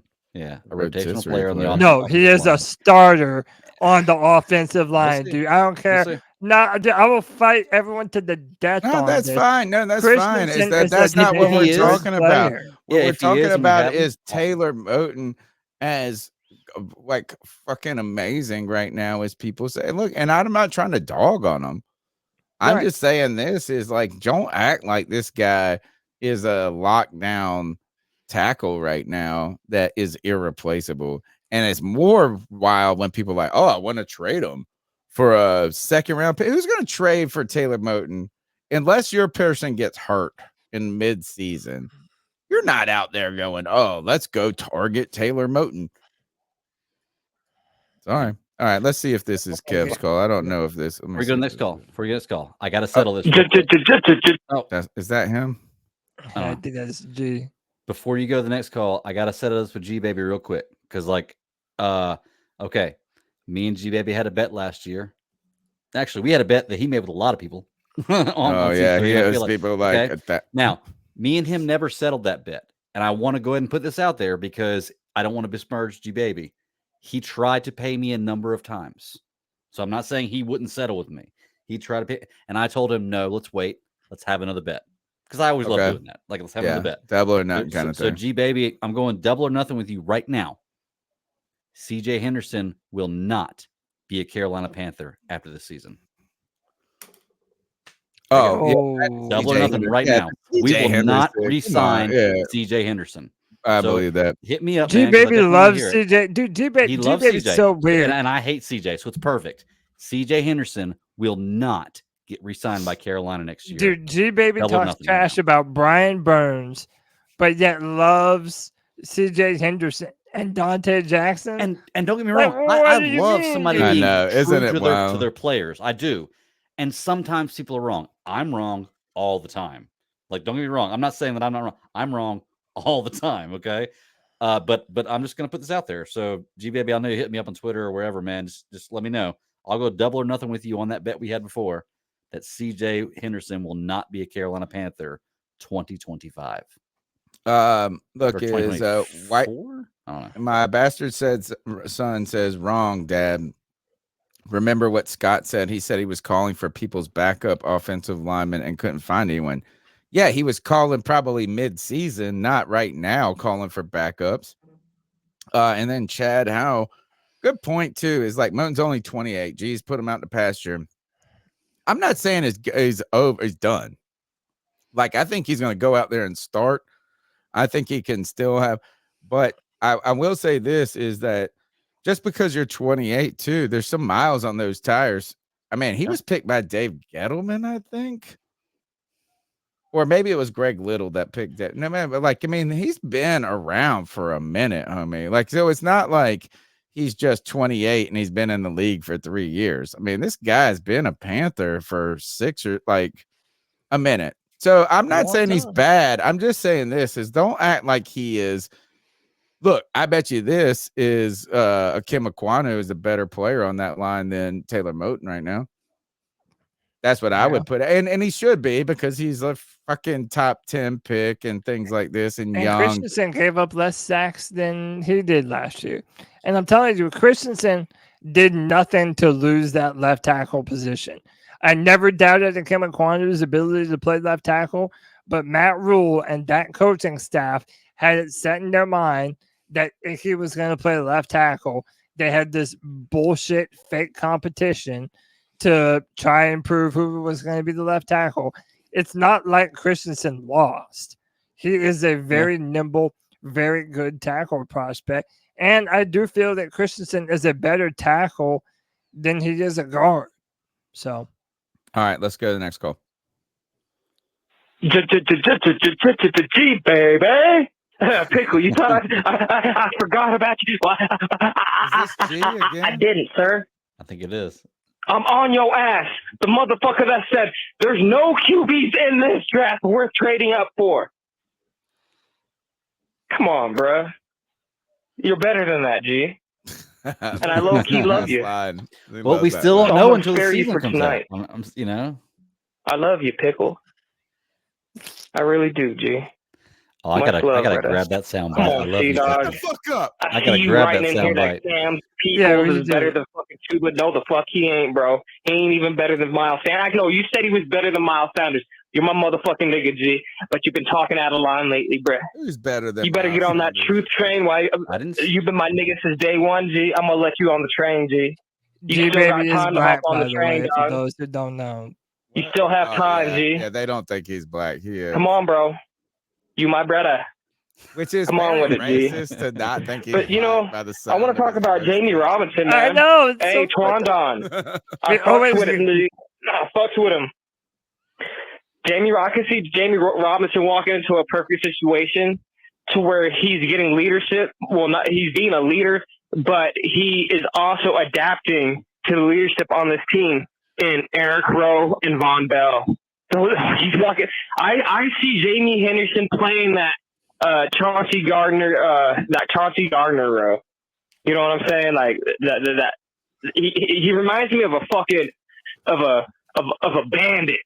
He goes and he headhunts, and I want that shit on my fucking defense, bro. I'm trying to set a blue collar nose fucking culture, and this is what it's starting to feel like. You know what? I got a bone to pick. Hey, Scott Fitt, I owe you a motherfucking apology, G. I'm not gonna say I love you yet, but you know what? If it wasn't for you trading up to number one, we would have got 0 QBs. And I'm glad. I'm sure we would have passed on Will Levis, but we wouldn't. You put us in the perfect situation, and I want to say I apologize for calling for your job. I apologize. Wow. That don't mean I love you, and you got to stay on your tippy toes, G. Hey, Teffer and Mrs. Teffer, thank you for making this move. Panther Nation, you know what's good with your boy G, baby, man. And you know where to fucking find me. On Twitter, where I'm talking shit and beating ass. Anthony, you my motherfucking dog. And JJ, I'm starting to love you too, G. You're my redheaded stepchild. But I'm starting to, I'm starting to let you into the family, G. So much love to you too, motherfucker. I love this guy. I love all my fucking dogs, all Panther Nation. You know what's good with your boy. I'm going to see you on the Friday free for all.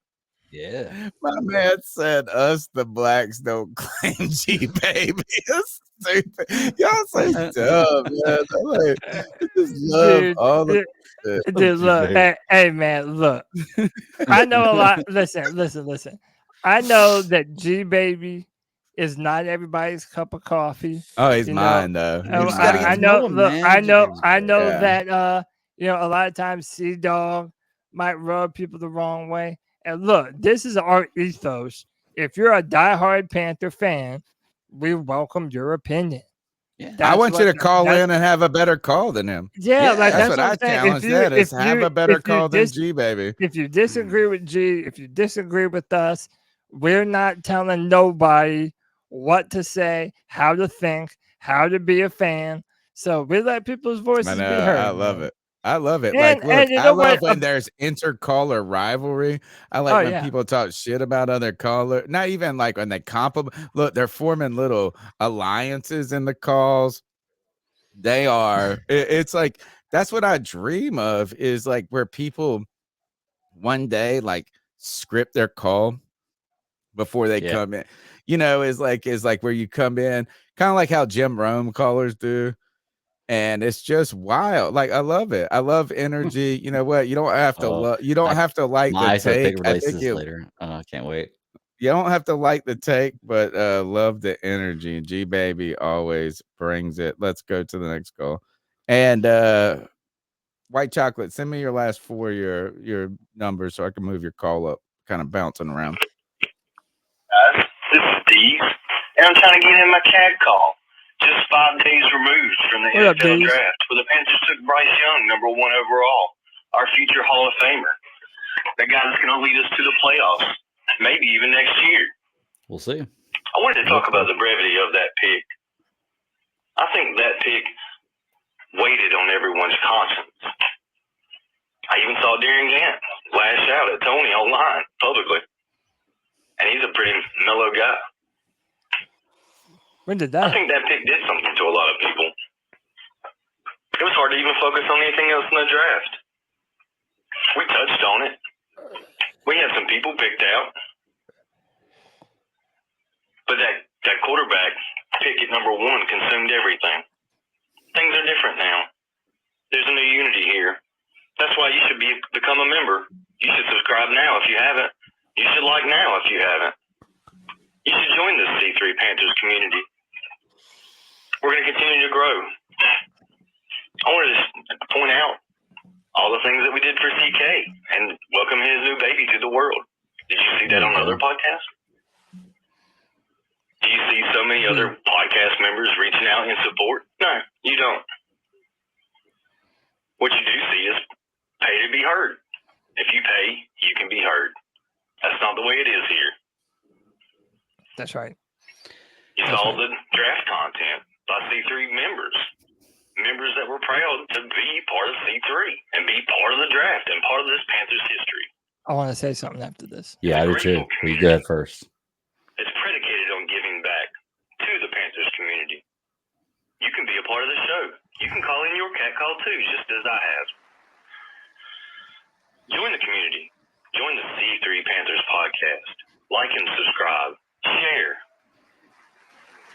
It's the only podcast that embodies and embraces the rising tide. Keep pounding, C3.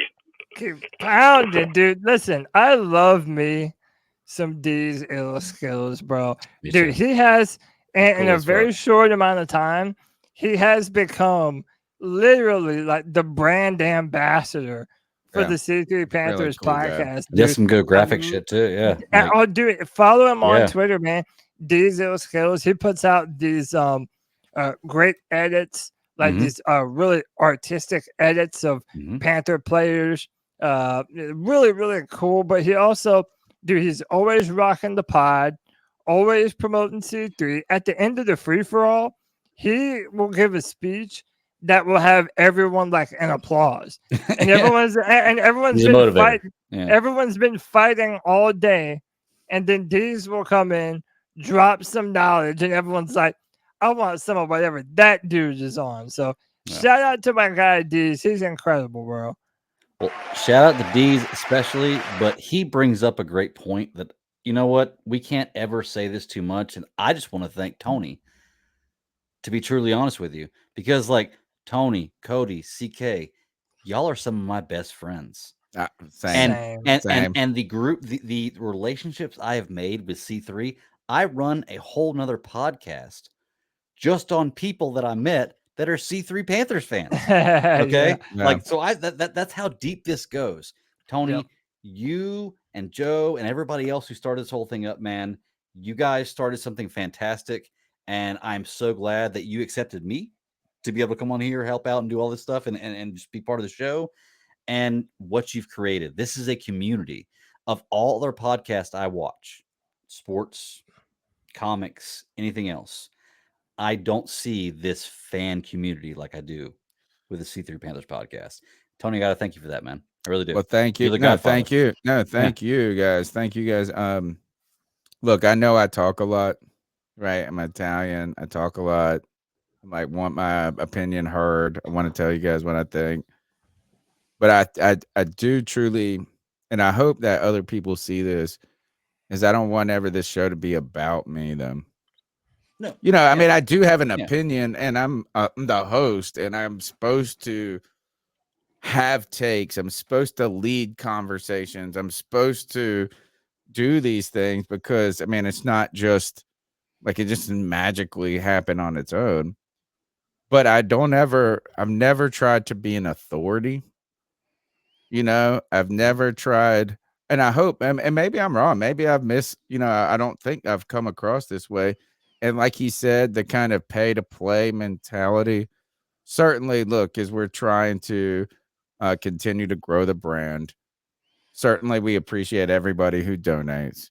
We love the small, I think the C3 Superfan, it would be awesome if we could do it without YouTube taking their cut. You know what I'm saying? But yeah, man, but like, I think that's the kind of thing I appreciate is like, let's crowdsource longevity, you know, and make it so we can continue to invest in equipment and pay ultimately, like we pay for StreamYard, we pay for some different things. So I don't want this, if it was about money, bro, I would have quit a long motherfucking time ago.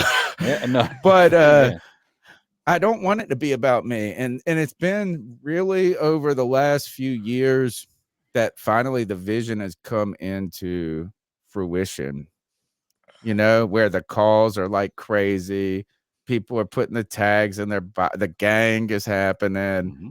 Like, this is all I wanted to be. And I've been pretty consistent on this, is I want this show to be like us riding in the car to the game, talking shit. And we're going to talk shit. We're all going to disagree. We're all going to have players that we love. We're going to have players we don't love. We're going to hate. Like, that's what I want it to be about. And so I hope people appreciate that. And if they, look, this is about you guys. I really want this to be about you, not about me. I want to say one thing. We might not have the most subscribers of every Panther podcast. We might not do the most numbers. But let me tell you what. There is no more dedicated community than the C3 community, real, baby. bro. C3 Panther fandom is real army out here. Mm-hmm. And by the way, to anybody who would like to just join and put that C3 in your name, like our boy C3D's Ill Skills has done, feel free, baby. Own that C3. I know Evan has done it as well. Man, so many people are starting to jump on the train. Join this C3 family, bro. And look, is the Cody, none of the, I mean, I'm the only OG on the podcast, but it's going to happen. Like, I mean, we have to be able to live on through adversity, you know, I mean, and Joe had real health stuff. But you guys have joined and become the family. You become the godfathers now yourselves. But look, like Cody's now ranked above C3 in the Twandon rankings. Like, how dope is that? You got I mean, I'm a little worried that Cody might be turning into like a demagogue fascist. Like, he's like got an army out there. He's like, let's go. I am not a usurper, Tony. No, not a usurper, but you might be like oh my gosh, it's like I'm not. No, dude. Hey, awesome. You got an army, bro. You got a little Cody I'm army. the commander of the army. I'm the commander of the C3 army, and I have my dogs, my C3 You got some warriors. generals out I have there. my You got some special lieutenants. unit, bro. I got the front line. We are Sparta. Yeah, dude, have you ever seen Troy?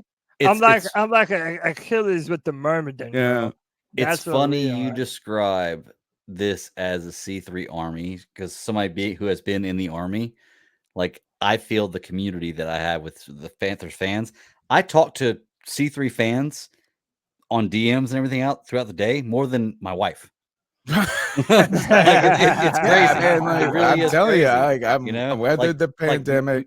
Well, when you compare to the Army, this like an army, that's what this is. It's a group of people from all different backgrounds with a that singular have one thing in cause. common, that have come together with this one thing in common. That's the most important thing, and that's what they're driving for. So I love it, man. I love it. I do get a little irritated on this fact. I'm not irritated. Maybe jelly is the right word. Jelly is that people. So, like, look, if you want to write for Carolina, look, I want to make this podcast about y'all. I want to make the website. Look, I pay for this website every year, and it's just sitting there. We can do whatever we want with it.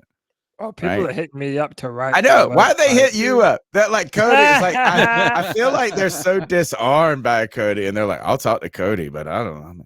Maybe I don't. Hey man, I have that. Like Dad, it's like I don't know if I should ask Dad. Right? You're like the cool uncle, and I'm like the dad. Dude, look, man, I have that. I have that. That warmth about me. I like to invite people in. You're like a girl. No, I'm like I'm like the prom king that all the girls want to be around. Yeah, you're right.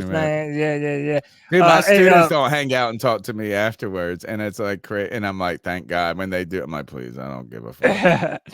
Hey man, Diesel Skills with the $5 says C3 come unity. I love that. I love that big time. Tammy Young, related to Bryce Young himself.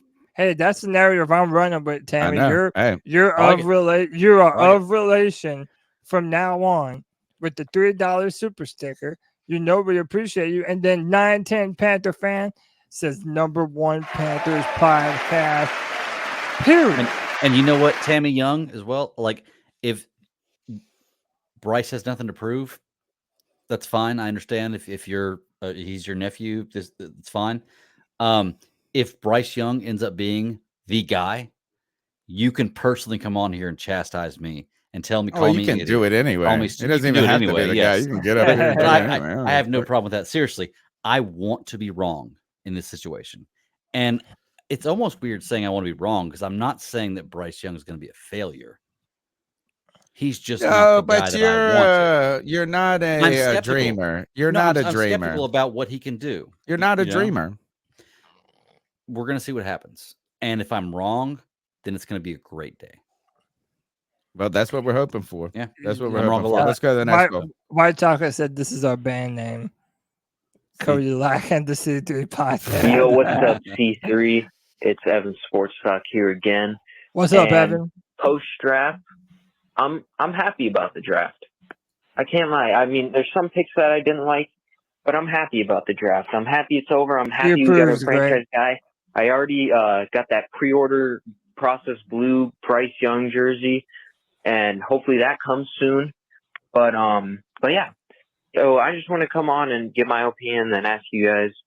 I know you guys have said it already on your opinions on the picks, but I just want to come on and give my opinion. And yeah, obviously love the Bryce pick. I may have been a CJ guy, but either way, I was fine with getting Bryce too. We got a franchise guy. I'm happy about it. The second pick, I was hoping for not gonna lie, I was hoping for BJ Ojulari. When I saw BJ Ojulari fall right into our laps, I was like, oh, we gotta go BJ.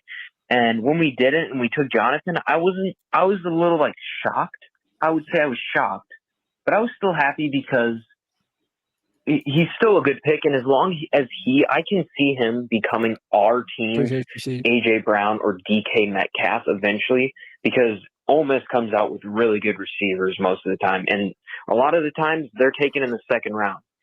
And I'm hoping that he becomes our own team's DK Metcalf / AJ Brown, because then we wouldn't need to spend any money or another draft pick on a #1 receiver, or if we need another depth piece or a second guy. But I'm happy with it still. Rather we've gone with BJ Ojulari, especially because we ended up taking DJ Johnson then. And to be honest, I don't like that pick at all. The fact we didn't need to trade up at all for him. I think, if anything, in my opinion, we should have gone with Trent Simpson or Keely Ringo, who are still on the board there. Probably more Trent Simpson. But hopefully he can develop into the guy that they think he can be. And I trust this coaching staff, so hopefully he ends up being a little bit better. Maybe not the #2 guy next to Brian Burns, but at least rotation guy. And then Chandler Zavala, not much to say about that one either. Love that pick. I'm hoping he starts the season since Austin Corbett won't be. But yeah, love that pick. And then Jamie Robinson, I like that pick. I'd rather we've gone a different position, maybe a corner, because we already have so many safeties. But as long as he's like a slot guy, I'm still fine with it. But yeah, I just real quickly want to come on and say my opinions on all the draft picks. And yeah, keep pounding. Keep pounding. Hey, you know, a lot of people are going to have their preferences. You know, I would have loved to have had Trenton Simpson. I also was very high on BJ Ojulari. But the Panthers didn't do that, man. They decided to go in a different direction. Again, DJ Johnson is the one that has to pan out for me before I really understand it and feel good about it. I want to see him. It's a third rounder, though. Like, if a third rounder doesn't pan out, that's not the worst. Right. The trade up was a little, right. In recent years, I mean, Brady Christensen was a third round pick. We've had some good third round pick. Wasn't Jeremy Chin? Or we moved up into the second round. Can I ask though, what do you mean if a third rounder doesn't pan out to what? Doesn't pan out to a starter, an all-star? Right. Like, I don't give a fuck. I mean, look, I don't in my give opinion, a fuck. a third How many rounder of could be a depth player. Yeah, a rotational guy. That, I mean, look, is you really you know? The way I think about it is that if you could hit in rounds 1, 2, and 3, and they become starters, that's like a sensational draft. I think that's sensational. You know what I'm saying? Is that the third, once you start getting in the third round, you're kind of on that outside looking in. You're hoping rather than believe, but if you think a third rounder is going to, that's why I was most surprised by what Scott Fitterer said about him playing so much. To be honest, like that was the most surprising part about it, because then I think that does put the onus of success on Scott Fitterer and this pick rather than on Cody's take. If you're saying, you know what I'm saying? Like that is before I had the ability to say, oh, we'll see if he works out. Yeah, but you're right. He should have to earn it on the football field before saying, oh, yeah, we're going to use him a lot. Like maybe Fitterer kind of was just eager to answer the question. I think he was trying to defend it. Yeah, because he traded I think he was up defending for the pick. Yeah, I think so too. I think you're right. And before you go to the next call, C Dog, my guy with the $2, his longest running Panthers podcast, baby, both literally and figuratively, as we are moving into the third hour. I know. We're almost done. When I introduce the podcast to somebody, like when I meet in the streets as a Panthers fan or whatever, I say the biggest one in the universe or longest one in the universe. Because technically, it is. We're in the multiverse at this point. Let's go to the next one. Treat, baby. Back to the ass whooping. Greg, as I was saying, I don't know if you was bullied back in the day when you was a fucking kid. I'm sorry. You've got 2 calls in, G baby. Where was White Chocolate? Oh, here. G baby, we did 2 calls. Yo, it's White Chocolate Express. So what's happening? Let me get y'all thoughts on this, because it was kind of heated and Friday free for all chat. So what do y'all think about, not this year, probably a year from now or 2 years from now, trading Taylor Moton for draft picks? 2 years from now? What is it going to be? Fucking right before his last year, we trade him, we save like a shit ton of money. And I feel personally, at the end of this contract, he's going to be 31. And he's either going to be bad, which we're probably not going to re-sign him, or he's going to be what he's been doing right now. And we're not going to be able to re-sign him. Pretty good. Because ain't no way we're going to re-sign a 31-year-old right tackle to a big bank. Because he's probably going to get a big bank if he's still playing at the same level. What do you guys think Taylor Moton is? I think we should trade him. He's a damn. Get some draft picks. But he's saying trade. Are you Christian at right tackle, or he said in a couple of years, right? But give me your thoughts on that. Here, I'm gonna go back. Here. He's either going to be, I believe, right before his last year, we trade him, we save like a shit ton of money. And I feel personally, at the end of this contract, he's going to be 31. Yeah, so that's And- like 3 years from now. So he's talking about in 2 years trading him. Right. What do you think? All right, let He me said a ask year this. or two. Ask the He said a chat. year or two. Chat, tell me, what do you honestly believe? Realistically, take your Panther goggles off. How about this? What would you give for Taylor Moton if you're a GM? Right now or in 2 years? No, right now. Right now. And I promise you this, I wouldn't give more than a third. And to be honest, I think that's rich. Yeah, Aaron Rodgers virtually just got traded for a first-round pick. Well, but he went for a quarterback and $40 million salary. No, We're talking about a mid-level right tackle. Well, that's what I'm saying. I'm making a gauge. You're talking about a Hall of Famer that just got traded for a first-round pick. Basically, a first-round pick. If you look at it all in all, it's kind of what it is. I kind of agree with you, Tony. Maybe a third. Maybe a third. Maybe, you know what I'm saying? I wouldn't even feel great if we, I think there's a overpay too.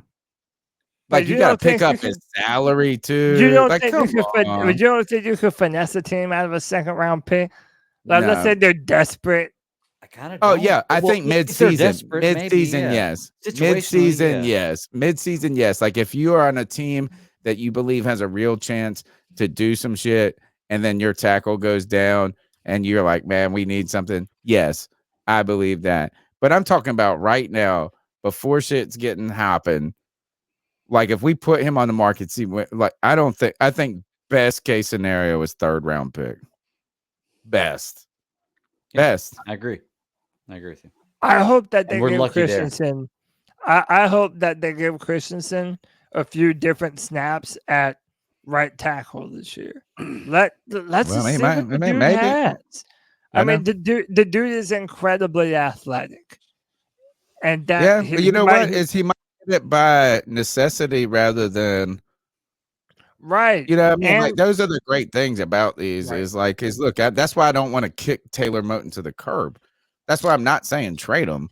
Like I want to have him on the team right now, but like let's be honest. Like he's a good player. He's a good player. He's not a cornerstone player. He's not a guy that you're going to build your team around. And like you said, he's a good player. He's good enough. And if we can keep him in a couple of years, that's great. But if we can get a third round pick for him in a couple of years, that might be great too. All right, let's go to. I think this might be. Let me see. Oh, I got one more call after this, but this is. I think this is real AP. Hey, what's up, C3? Real AP here. AP. Tony, you lost me at the beginning of the podcast about the whole Barack. Yeah, I'm a fan. Yeah, whatever. Well, Obama. Anyway, is this Obama? Wait, hold on. I'm just, did he say Barack? First of all, he called the president by his first name. I love that. He said by the old Barack. Like that's awesome. No more Mr. President. No President Obama. He said you lost me when you said this. And you know what? That actually, he's making my point right here. My point I gotta hear this. entirely is that there are certain people in the world who are remarkably polarizing. Cam Newton. That's why I've compared Cam Newton to Barack Obama. Like he's like this. It's like this. Look, it is. He made this call at 11:58. And he said, "Oh, you lost me with Brock." Probably a few pops in. Yeah, but that's fine. But it's wonderful. But that's the point. Is there certain? And I think Donald Trump is on the other side is exactly like that. You know, it's just people. You either love these motherfuckers or hate. There's no. Oh, I kind of like them. It's not like it's not like there's no vanilla ice cream to this. So my wife thinks that vanilla ice cream is like the stupidest invention ever. And I was like, wait a minute. No. First of all, it's the first fucking ice cream. It's a base for everything. It's the first ice cream. Right? Like you can't, right? But then she's like, oh, why would you want that boring ass ice cream? There's no middle ground. This is not a fairway hit. This is no vanilla ice cream. It's either you love it, you either love mint chocolate chip or you don't. See, I want to get back to that's where I honestly, Tony, you make a fair point because most people are in that position, but I have to disagree with you because there are some people who aren't. Because while I'm not a Donald Trump fan, there are a lot of things that Donald Trump did that I loved, and there's a ton of things he did that I hated. Right, but Like, you might just be a it depends on reasonable where person, it dude. I depends on just where You you're might love just that he happen to was be hilarious. That Yeah. he was the funniest president that we have ever had, hands down. I don't know. You, I don't. you That weren't doesn't very. mean You I weren't agree very. with him. you know No, what? you weren't What very I think very is old when wild Clinton about went in office. So I think what's I was like wild about 6. Donald Trump is that for people that particularly like me who try to be like, oh, I'm a elitist, like thinker, that I thought that though it was going to destroy the world. Like I will give credit to this guy. I thought his foreign policy would be as a disaster, and his foreign policy turned out to be the best part of his presidency. agreed. Is like the only thing I don't like about he's just crass as a motherfucker, but That's he the is problem. hilarious. And look, like to your point, Cody, and we'll go to this. We gotta go back to the call because it's not about us. But I love what Dave Chappelle said. This is when Donald Trump came out and called it the Kung Flu. And he goes, he said, motherfucker, I'm supposed to make that joke. I'm supposed to make that joke. I thought that's it. So, you know what is I find, I actually don't. And this is where it's kind of wild. And this is where the polarizing part, I guess the point of my point is that sometimes we're almost scared to say that we don't dislike Donald Trump, or that we kind of, you're almost afraid to take the middle ground on these people because you're either supposed to love them or hate them. And Cam Newton, my whole point was is that there was a group of people that decided to hate Cam Newton before he did anything. Let's keep going with the call. Kind of excited about Bryce Young. I saw a post earlier, not from you guys, but somewhere else, that how he couldn't throw because he's so short, and about the batted balls. And it's something I've preached, like you got throwing lanes. Like, of course, at Alabama, his linemen are a lot taller than he is. And you got to throw between them or around them. And you got to be quick with it, man. And I just really hope he does that. And we make good plays. I was a Stroud guy. That's who I wanted. But he's our quarterback now, and I think he'll be. I believe he'll be all right. I don't know, but I still want Corral to have a chance, and Dalton. I think Dalton will start day one. The Red Rocket. What in this world is this guy? No, I think he'll be in the season opener. He said he had a feeling that we were going until somebody steps up. We're gonna roast him. I could be wrong, but this is my opinion. But love you guys. I appreciate everything you do. Thank you for Thanks again, Tony, for making this happen, and I appreciate you taking my calls and playing them. Cody, Greg, y'all are awesome, man. Representing the 336. Love it. Great call. Keep pounding. Seriously, does anybody think that Andy Dalton starts week 1? I would not bet a single. I think that bet is almost as wild as saying, remember when they were like, oh my God, who was the guy I already forgot his name, the Kentucky Sam quarterback. Darnold? No, the Kentucky quarterback. Yeah, and they're like, oh, well, the odds moved from 4,000 to 400. Well, guess what? The odds still suck. It doesn't matter. Yeah, you're what the still odds stupid. are. You're still losing your money. Yeah, you're still dumb. I don't think there's a chance in hell that anybody but Bryce Young starts on week 1. Well, Frank Reich has said that the day one starter when they get to training camp is going to be Andy Dalton. But he said they're going to go. No, he did. No, Good again. It's a good laugh. No, Tony. It's an honest laugh. Frank Reich said that out of his fucking mouth. Go listen to the press conference. He said I did not hear that. We must hear different things. I promise you, we did. They're saying that Andy Dalton get it for next week. Will be the starter in training camp, but that they're going to go. But again, they already gave all the caveats by saying, "Well, we're going to go from there." I did not hear that. They're going to have a competition, and it's going to end up being flag. I'm not. Greg, You're I'm throwing not the wrong. flag. I'm making a red flag bumper that we can all play. That we can all play whenever we want to. I'm Bam. challenging They this. did I want to say- hear those words. Dude, I'm telling you, Yep. he did say that. No, Andy I think Dalton he will be the said that. starter. No, he did not say that. Yes, Nope. he did. I didn't hear it either. I'm challenging Yes, that. I I think I he wanna hear said it. this is we're not All ready right, to so what happens coordinate when I'm him right? day one. What happens when I'm right and the both listen, of you are wrong? Oh, well, okay, you know what? okay. I mean, so Cody, then we'll be wrong. Yeah. So Cody, you're telling Yeah. me that for you to be right, Andy You have to Dalton has find to the be audio. the starter. No, for him to be right, he has to find that audio. You just gotta find you're the audio. Not, okay. No, you're not even I don't find believe that that audio exists. I will submit. I don't believe that audio exists. I don't believe it either. In his, Yeah. it was either Fitterer or Frank Reich.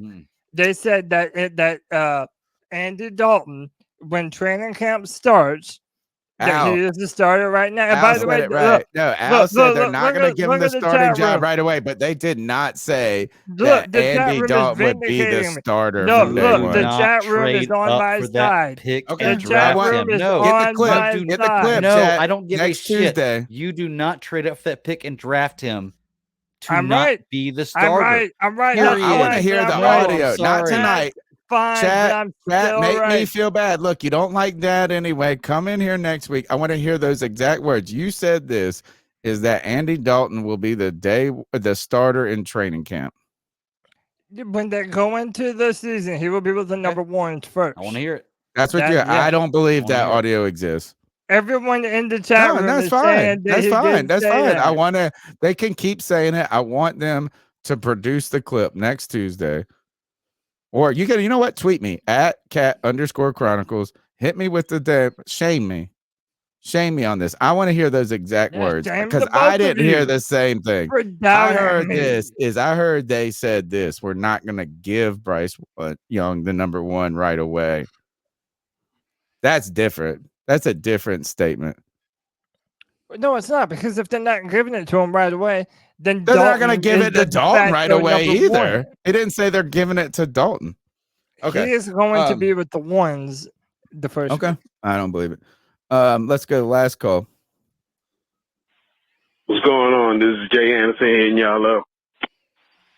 I'm really disappointed in this draft, man. Oh, you God. know, Wait I a know minute. everybody feel happy Last that they got the callers. quarterback that they got. You know, I understand that, you know, but we should have drafted Will Levis' girlfriend, and that girl is bad. Did y'all see her? Oh my goodness, boy, she is tougher than Popeye's biscuit, boy. Oh, she is. She ain't the finest woman in the world or nothing like that, but She bad as hell, bro. damn, but y'all had to see her TikTok, boy. She was in that red dress looking good, bruh. Yeah. I know she was like, look, what Bryce Young at so I can go over him. Yeah, dang, how you about her got that his badass mom, of a Will Levis' girlfriend and dropped the second? What the hell? Or is he talking But about Will boy, Levis' He's girl? talking about Will Levis as a girlfriend. You know Boy, what's crazy is I like the mom better. She's a first round draft pick. She's a first round draft pick, no doubt. All right, y'all be easy. I appreciate you, Pop. Yo, he's the man. All right. Those yeah, are the cat dude. calls, dude. We rocked to it. You know what? Is at 10:30. I said, oh shit, we're gonna get out of here early. And then the cat call said, no, you wait. You're gonna argue over Barack Obama, Will Levis's girlfriend and his mom. And now we got a couple of, let's blast through the NFL news super quick, man. Yeah, super quick. Yeah, NFL. Yeah, super quick. The Packers have come to an extension with Jordan Love, so it's a little bit in between where you would have made on the franchise tag.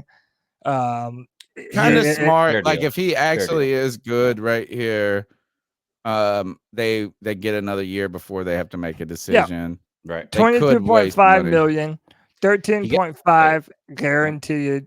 And yeah, they haven't ever seen him before, so they want to buy themselves a little time. Tony, this is on yours. I have no idea about it. So I saw this is so this OnlyFans model, and I had her name. It was like something Hussy or American Hussy, I think is at American Hussy. Well, I'm not even gonna track it down, but this OnlyFans model who doesn't show her face because he don't want her parents. In the article, she says she doesn't want her parents to see, which is like whack. If you're only you already committed Until your dad.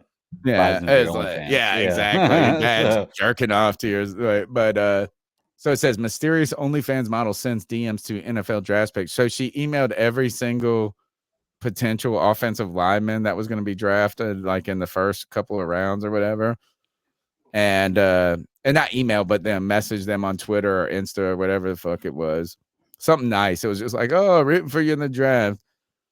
And in a way, a publicity type of thing, kind of, not a terrible idea if you're putting your brand out there or whatever. Mm-hmm. And there's only one person that responded, and it's this guy that was drafted by, I think, the Green Georgia. Pittsburgh, right? They traded up for him. Darren White. I think his name's something. Darren White. Darnell Wright. Darnell Wright. That's what it is. Darnell Wright. And he just responded, "Stankin' bitch." Like, kind of funny to me. He looks so look. He got wearing the no bull shirt right there. He just told her straight up. So that was funny, man. That made me laugh. No, what's next? Yeah, man. Hey, don't drink and drive, y'all. There has never been a better example of don't drink and drive, in my opinion. That's Henry Ruggs. That's one of the tops, yeah. Dude, he was having a great season that year. He had his life ahead of him. Pleaded guilty to DUI. He ended up killing a person. He was driving 156 You remember miles the an car hour. turned into a fireball, and it was right in front of all of the Las Vegas. It was on Strip. video. It was terrible, man. The sad. He's probably going to end up serving between 3 and 10 years in prison. Well, that's the sad part about it is it's 3 and 10 years, 3 to 10. Like it's manslaughter. I think 3 is light. I think 3 is, you know what I'm saying? Is like if you get 3 years and then you don't even serve all of it, that's kind of the first is to the person that lost their life. That's the real awful part of this story. But that's again is like I hope that we don't lighten up our discussion of society just because it's a little in the rear view, and no pun intended on that one, but of our discussion. It's like just because it feels distant now. Like I bet you if they had that trial a month after this shit happened, he would get 20 years. Oh yeah. So all right. Sad, man. This one makes me laugh. Tony is not turning into. I just am the old creepy dude on the podcast. I'm the guy that would pat this girl's. Tony, you're like a year older than me, man. Like, I know. I'm 41. You're calling but, yourself old. That makes me feel bad. Yeah. Oh, dude, SC Base just put it in the chat, dude. How about Lucas Van Ness's girlfriend? I don't know if that's what happened. It was perfect, right time. It's perfect timing. So, Cardinals. I just saw this. It turns out that Fox News' best coverage of the news is on sports. Yeah, probably so. I just Google every time before we go in the show. I just hit Google News. You know what I'm saying? NFL. And I just see if anything pops out. And it's like 2 of these headlines. The OnlyFans one was from Fox News. This one's also, I think, from Fox News. Cardinals Buda Baker reacts to NFL draft picks dad slapping butt of son's girlfriend. He said, "I'm checking him. I'm watching out." Hey, you know what? He was drafted 13. He was like, "Baby girl, like I got you here. I got him here. I got you here." And he jumped through it. Don't be that guy one day when it's your son's girlfriend and it's like, "Hey, Dad, this is my girl. She got a big old fat ass." You have to hold yourself back. You gotta hold yourself back. You know what? I tell you this is what's worse is being the person whose dad is doing that. This is more embarrassing. Caught on camera. Yeah, we're more embarrassing for Lucas Van Ness than it is for the dad. Oh, for sure, without question. Dalvin Cook could make a super team in Miami if they have a QB. Yeah, if their QB holds up, Miami's a Super Bowl team. Miami is not forgetting where he is due to the quarterback holds up. If he's not forgetting where he is due to the CTE that has been inflicted upon him. And then Tony put this in just to piss me off. Hey, bring Isaiah Simmons here, bro. Bring him here. Yeah, bring him here. Fine. Bring him here. Let Zero Rivero turn him around. Let him be that franchise linebacker that we need, bro. I will take Isaiah Simmons over CJ Henderson any fucking day of the week. Any day of the week. I got 100 no times to over. argue with that. 100 times over. Got no argument here. Yes, This sir. is wild right here, guys. Is they and it's not that Texans are gonna have to pay this right away, but I think this is the calculation if they pick up the 5th-year option on both of these guys. That since they had 2 top 5 that it would cost them $106 million. There's the downside. Yep. Hey, you know what? I bet you Stroud gets it and Will Anderson or whatever his name is not getting the. I mean, I don't know. Imagine picking up the 5th-year option on both of them right there, and it costs like $60 million. Wow. Anyway, Price you pay. Yeah. All right. That is the news. This is the C3 Panthers Podcast brought to you by CarolinaCatChronicles.com, where every Tuesday night we chop up the latest Panthers news and opinions from the fan perspective. It's the longest running Panthers podcast, literally. And we're still running right here. We got one last segment. It's our homage to Steve Smith, where we tell someone to ice up, toughen up to get it together. Anyone's fair game. Let's get after it.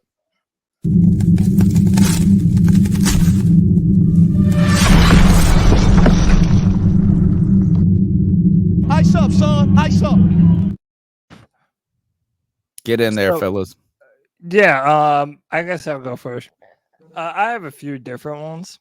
I don't know if I'll play all of them, but first off, dude, if you're gonna take hardcore drugs, make sure you're not doing. Wait, make sure you're not doing it before you go to work, because, dude, old Buddy. Buddy is struggling, dude. Yeah, he is. Oh, that's meth right there. He looks out the window, sees someone look at him and says, damn, they just saw me do that. Oh, hits it again. You didn't do that when you were 17? What? This is at the Taco Bell in Niles. I'm sitting here waiting for my food. And this guy. This is awesome. Who's the ice up on? It's like this. Ice up on this fool waiting on this food. It's ridiculous. Whoa. I would not eat anything he made me. I know. Sorry, I'm just not doing it. Bro, you would give him like a receipt and be like, all right, we're good. Like, you wouldn't pay him. It just slides down and down. Bro, dude, I'm so glad. I'm so glad that the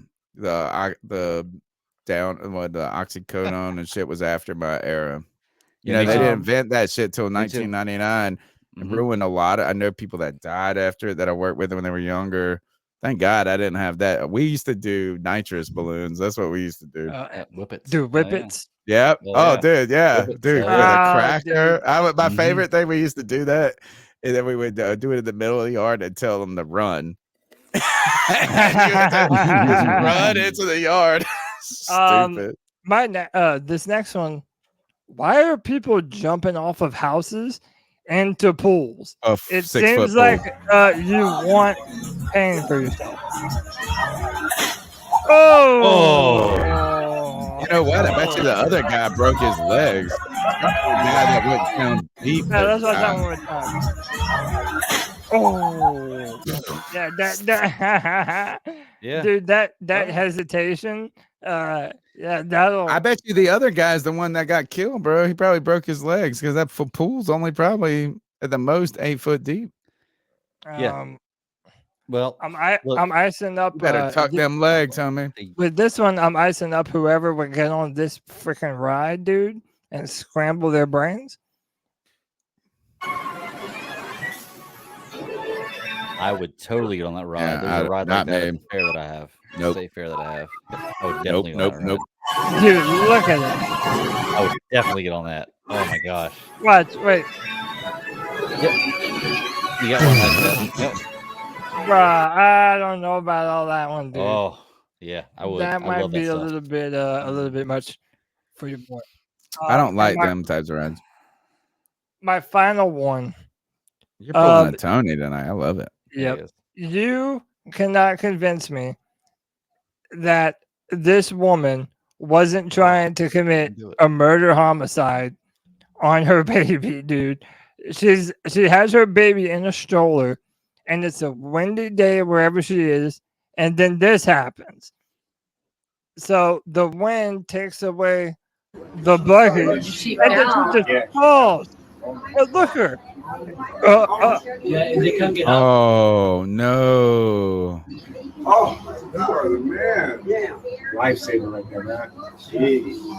Yeah, like Now they say, this perfect woman time. is so damn Right fat and place out at of the right shape time. that she can't get up to run. Like, look how she stumbled. And then falls back down. It's like, bro, come on, dude. You are the man. Yeah. It smells of such bullshit to me, bro. Yeah, like they say. And she's trying to pull her pants up and the right shit. place at the right. Yeah, I agree with Dustin. She's on drugs as well, dude. Yeah, I think Probably someone thwarted her penicillin for plan. type 2 diabetes. Yeah, dude. Maybe. Someone thwarted her plans, in my opinion. But to her, ice up, and that's it, man. That's all my ice up picks. Okay. Let I'm me kind go of real quick. You Go got ahead, video, yeah. Greg? Mine's Not short on video. and I'm sweet. just pictures. Okay, So go mine's ahead. short and sweet. Is I'm icing up Boston sports.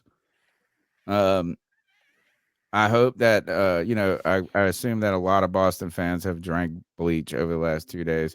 They've lost 2 game sevens. The Boston Celtics lost last night where James Harden. They didn't even have Terrible Joel game, Embiid, too, and James Harden goes off for 45. Yeah, and then I think I'm pretty sure the Bruins had the best season in like the history of hockey. And then they get bounced in the first round by the Florida Panthers and losing game 7. So ice up to Boston sports. Big ass choke moment. Don't drink the bleach, folks. Don't ice up, drink son. the bleach. I agree. Okay, I'll go. Real quick, I'm going to show this. I shared this with y'all the other day because I didn't want CK to steal mine because me and CK always have the same ice up picks. It's crazy. But I haven't gone political in a while. So I will now. Like, I've got to ice up Joe Biden here. Like, if you don't know and you don't pay attention to politics, you should, because it's your future. This is not your future, have you bro. ever heard of have you ever heard of Joe Biden may be if you don't get to the voting box? I'm telling you. Have you ever heard of having the press in your back pocket? Okay. Well, Joe Biden definitely has the press in his back pocket. Okay, so this is a picture, and there's that's the reporter. This is a picture. This is the reporter. So check it out. This is his press report, right? So his cards that he has the reporter, the name spelled out phonetically, so that way he can read what the name says. Well, So man, it's look at the Courtney name. I mean, I would need it too. Super main. You're right. Okay, I get that. Okay. Then the exact question she's going to ask. Plant. And I'm assuming below his hand, the answer he's going to give. Like it says right here, question 1. Like right there, question 1. Look at that. Okay. So this is not the definition of free press. Okay. So I will not tell anybody that you're dumb. The fourth if you estate. think this is going on. But I want to ask you, do you think this right here is free press? Do you really think this is actual reporters asking him questions that he has to answer? Or do you think that the press is in his back pocket? So I'm icing up Joe Biden for this one right here because this is absolutely insane. And if you go back and look at it, there's multiple times throughout his tenure as president where this is the case. Joe Biden has the press in his back pocket. And this right here is proof. There is no other proof you need for it. That he has questions laid out for him that he can cherry pick what he wants. So I'm icing up Joe Biden on this. Ice up, and I don't know who to ice up on this, but It's all theater. all right. So when you say theater, that's perfect segue for. I went caught lunch, forgot to bring my lunch to work. I went to this little country restaurant today, and they had a TV up, no sound, but they had it was like 1:00, so the stories were on. They had the daytime stories, which I didn't even know still existed, but I did know. So like Guiding Light, the days go on or whatever. Victor Newman. I don't know if you guys remember Victor Newman. Yeah, my mom used to watch that shit. He's still in this motherfucker. I don't know how. I mean, this is like 30 years later. Dude, I was little fucking He was kid. not young when I was like 8. Dude, I was a little kid. Remember watching him with my mom on those shows, dude. Victor Newman's still alive. Like Joe Biden is the Victor Newman of politics. He's still alive. You can't. All right. That's the C3 Panthers podcast brought to you by CarolinaCatChronicles.com. Greg, you got one thing to say, and let's get out of here. I do. I have 2 more quick ones. One, my Golden State. Mice up Golden State for losing to LA right now because F y'all. Lakers are going to the finals. Golden State lost? Golden State lost just now to out of the whole shit already?